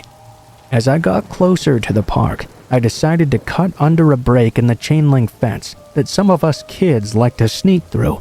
A bigger guy wouldn't be able to get through that space, and I figured I'd be able to lose him really quickly. With a quick peek over my shoulder, I noticed the man was now not far behind me, so I had to hurry. When I came upon the fence, I saw the little trench under it. I knew I would fit right away, so I hurried up and slipped onto my belly and began to slide under. The problem with my plan was that all the previous times I'd tried to go under the fence, I hadn't had my backpack on my back, and I'd forgotten this. I didn't fit. My backpack got snagged on the fence. I hadn't been listening to the footsteps any longer, but it didn't matter anymore, because the man was right on me. He grabbed my foot and tried to pull me back from under the fence. I tried to kick him with my other foot, but I was just a small kid. It didn't do much good. While I was struggling in his grip, I kept trying to pull my arms out of the straps of my backpack. It was snagged, and I was not going to get it undone. I kept trying to kick the man, and although it did take a while, I was able to get the straps to slide off of me. The problem was this asshole still had my leg. I focused on repeatedly kicking his hand with my other leg, and he slightly lost his grip. He grabbed onto my shoe. That turned out to be a bit of luck that I needed, though, as I was able to slip my foot right out of it. The man stumbled backward, and I had enough time to slip the rest of the way through the fence. I then got up and ran as fast as I could, with only one shoe through that park. Fortunately, there was a mother with 2 kids at the playground. I ran up to them crying and scared. The woman was very sweet and took me home to my parents. When I got home, my mom was home, but my dad wasn't. She was worried and thanked the woman who helped me, who also explained everything that happened. I swear, you've never seen a mother so grateful. But what shocked me the most was when I saw my little brother right there, sitting in front of the television and watching a game show. He wasn't hurt at all. My dad wasn't home waiting for me. My mom called the police, who found my backpack. It had been thoroughly emptied, and my belongings were scattered all over the place. My parents had never called the school. All we could figure out was that the man who attacked me had to have set the entire thing up. I never found out who he was either, but I always figured it had to be someone my parents knew. How else would he have been able to know when I was at school, and even who I was, that I had a brother as well? In the beginning of this story, I mentioned that this sort of thing couldn't happen nowadays. Well, I only guessed that really. I don't know that for a fact, but I sure as hell hope it can't, because that shit is pretty damn scary.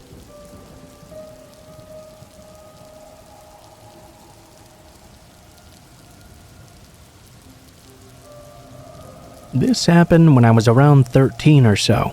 I was quite a tomboy back in the day, and had a huge collection of Nerf guns. Although I did have some girlfriends, my friends were mainly guys who had collections which rivaled my own. My group consisted of around 5 people. One day, my friends and I, being the kids we were, decided to organize a Nerf war held at our local park. It wasn't the typical big open green space though. It was more of a forest, as we were in Australia. Because of this, the park was filled with big gum trees to hide behind and had a long creek running down the middle. The perfect conditions for a Nerf war. We set the date, and one of my friends said he would bring a bunch of his friends over as well, so we'd have much bigger teams and a bigger event. This meant we'd have about 4 people on each side. We agreed, and they came as well. By the time the chosen Sunday rolled around, we were all ready and kitted up for the fight. I, like everyone else, had brought most of my Nerf guns along, which I then shared amongst my team.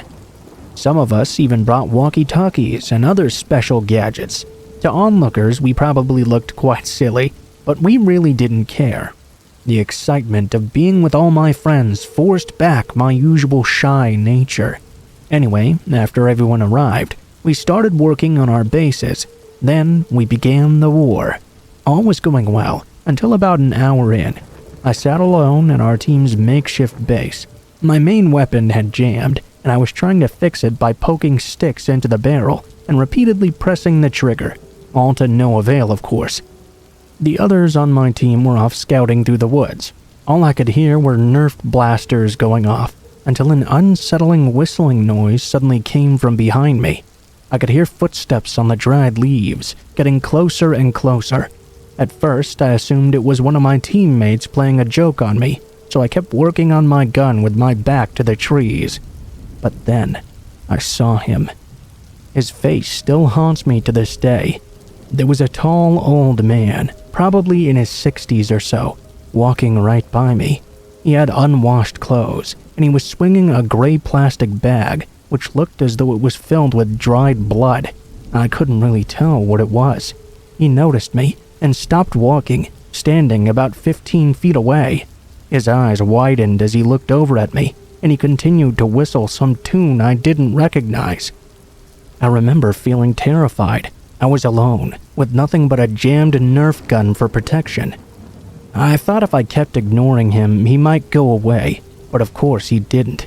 He stopped in place and kept staring at me. My thoughts turned to making a plan of action.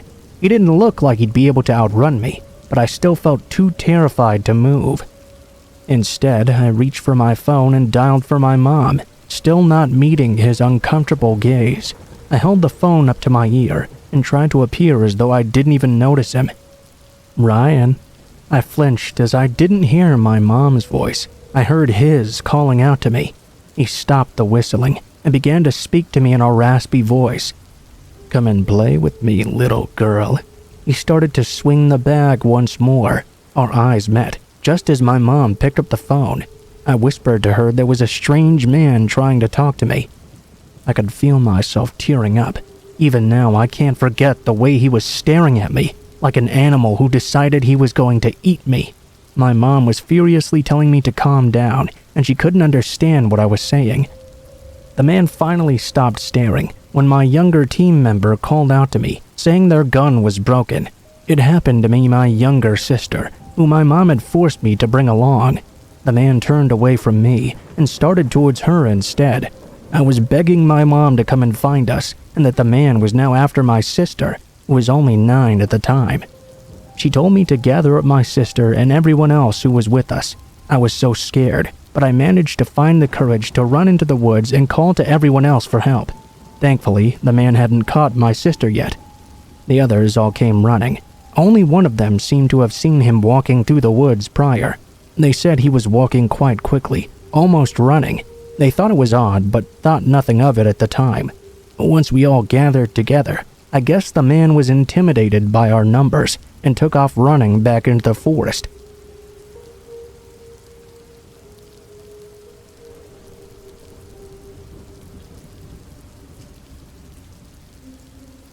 The worst and most terrifying thing that ever happened to me happened because of my former stepdad. Even now, years later, I get so pissed off just thinking about it. If I could, I would beat the shit out of him. After my father passed away, my mother fell into a horrible and understandable depression. She began dating this guy who, while my father was still alive, she wouldn't have even considered giving the time of day to. Jack was a big guy and a complete lowlife as well. I really don't want to go into too much description of him because it infuriates me to even try. I can't stand this guy. My mother's relationship with Jack was completely toxic. They would go to these biker bars and go out and drink all night. I'd never seen my mom drunk a day in my 15 years of life before, but once she met Jack, she got drunk all the time. After less than a month of dating, my mom let him move in.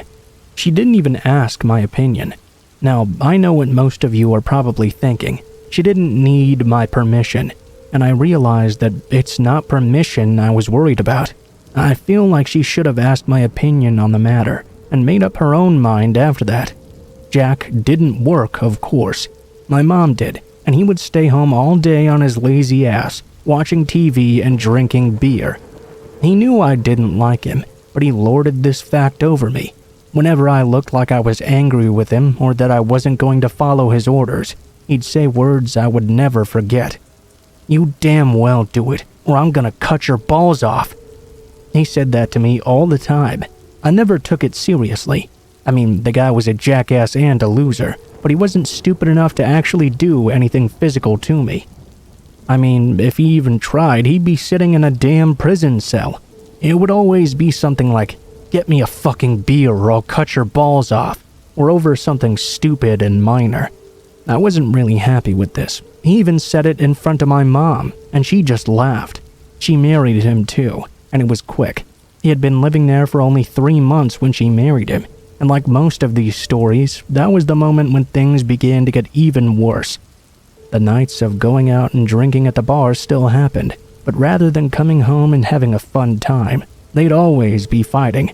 I tried to spend as much time as I could in my bedroom, not listening to their bullshit. He threatened to smack her all the time, but he never did. He would then guilt my mom into forgiving him, and the whole thing would start all over again the next night. The thing that makes me angry, that makes me fume with unadulterated anger, happened on my 16th birthday. Of course, neither of them did anything to celebrate for me. My mom and Jack went out drinking. I went to my bedroom to read, because it was the only thing I really could do. I was reading late into the night.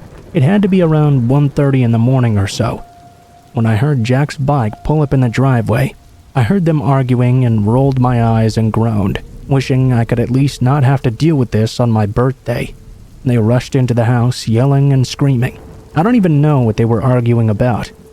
The one thing that was different this time, though, was I heard my mom scream at Jack. Then I heard the unmistakable sound of a savage hit, and the loudest crashing I'd ever heard in my life. I jumped out of my bed, scared and knowing what had just happened. When I got into the living room, my fears were confirmed. My mom was laying bleeding and unconscious on the floor over a broken coffee table. Anger flooded my body. I ran up and tried to tackle that piece of shit that hit my mother. Although I slammed into him pretty hard, it didn't have much effect on him. He easily smacked me and knocked me hard to the floor. I was seeing stars when he grabbed me by my shirt and dragged me into the kitchen.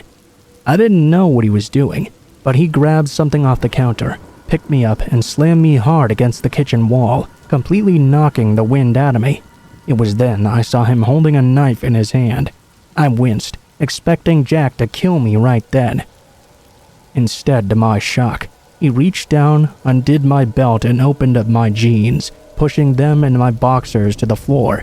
I was confused at first, but then the words he'd always threatened me with came rushing back to my head. Jack really was going to cut my balls off. He moved the knife down, while holding me against the wall by my neck with one arm. I was thrashing and struggling, doing everything I could to get this fucker off me, but I couldn't force him off no matter what I did. I felt tears going down my eyes, completely convinced I was about to be castrated. I felt him begin to cut. If you've never been cut in a sensitive place before, you might not understand what happened next. It was a blinding pain. Everything went white. Flailing in agony, I kicked out over and over. I kicked him in the balls, the knees, the stomach. I even kicked his hand, knocking the knife away. My adrenaline was really rushing. It was the shock of what was going on that had him struggling the most. Then a shot rang out. He let go of me and screamed. I guess a beautiful story would have been that he fell over and I saw my mother standing there holding the gun behind him. But no, there was a gun, being held by our kindly next-door neighbor, Janice, a 67-year-old widow who never put up with anyone's bullshit. She'd heard everything going on, grabbed her rifle and rushed over. If you've never seen an old grandma pissed off and holding a rifle, you've never lived before. Jack went to prison, and my mom, of course, divorced him. I was happy she wasn't seriously injured. Jack had actually seriously cut my privates, which led me to believe my balls weren't his only target that night. Fortunately, it wasn't too bad that it wasn't able to be fixed, but it hurt worse than anything I've ever experienced before or since. I got a pretty gnarly scar. At least it makes an interesting story, but my blood boils just telling it.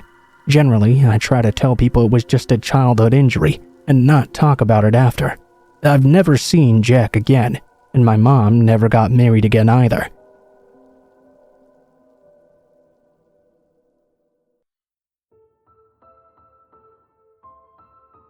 What is up, guys? Blue Spooky here. Thank you guys so much for watching, especially if you made it this far to the end of the video. If you liked the video, please be sure to like, share, comment, and subscribe if you feel so inclined. If you have any feedback for me as well, be sure to leave that in comments below the video. If you guys have a story you'd like to send in, or if you'd like to contact me for any reasons, there will be links to my social media in the description below the video, including my Facebook, Gmail, and Twitter accounts. Go ahead and send me a message on any of those, and I'll try to get to you as soon as possible. If you do decide to send in a story, please be sure to include in the tagline what the name of the story is if it has one, what type of story it is if it has one, and how you'd like to be credited in the description below the video.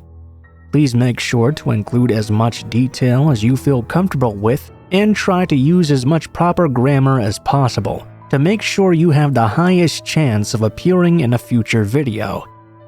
Overall, I think that's pretty much it for now, guys, so thank you so much for watching, and I hope you guys have a great day.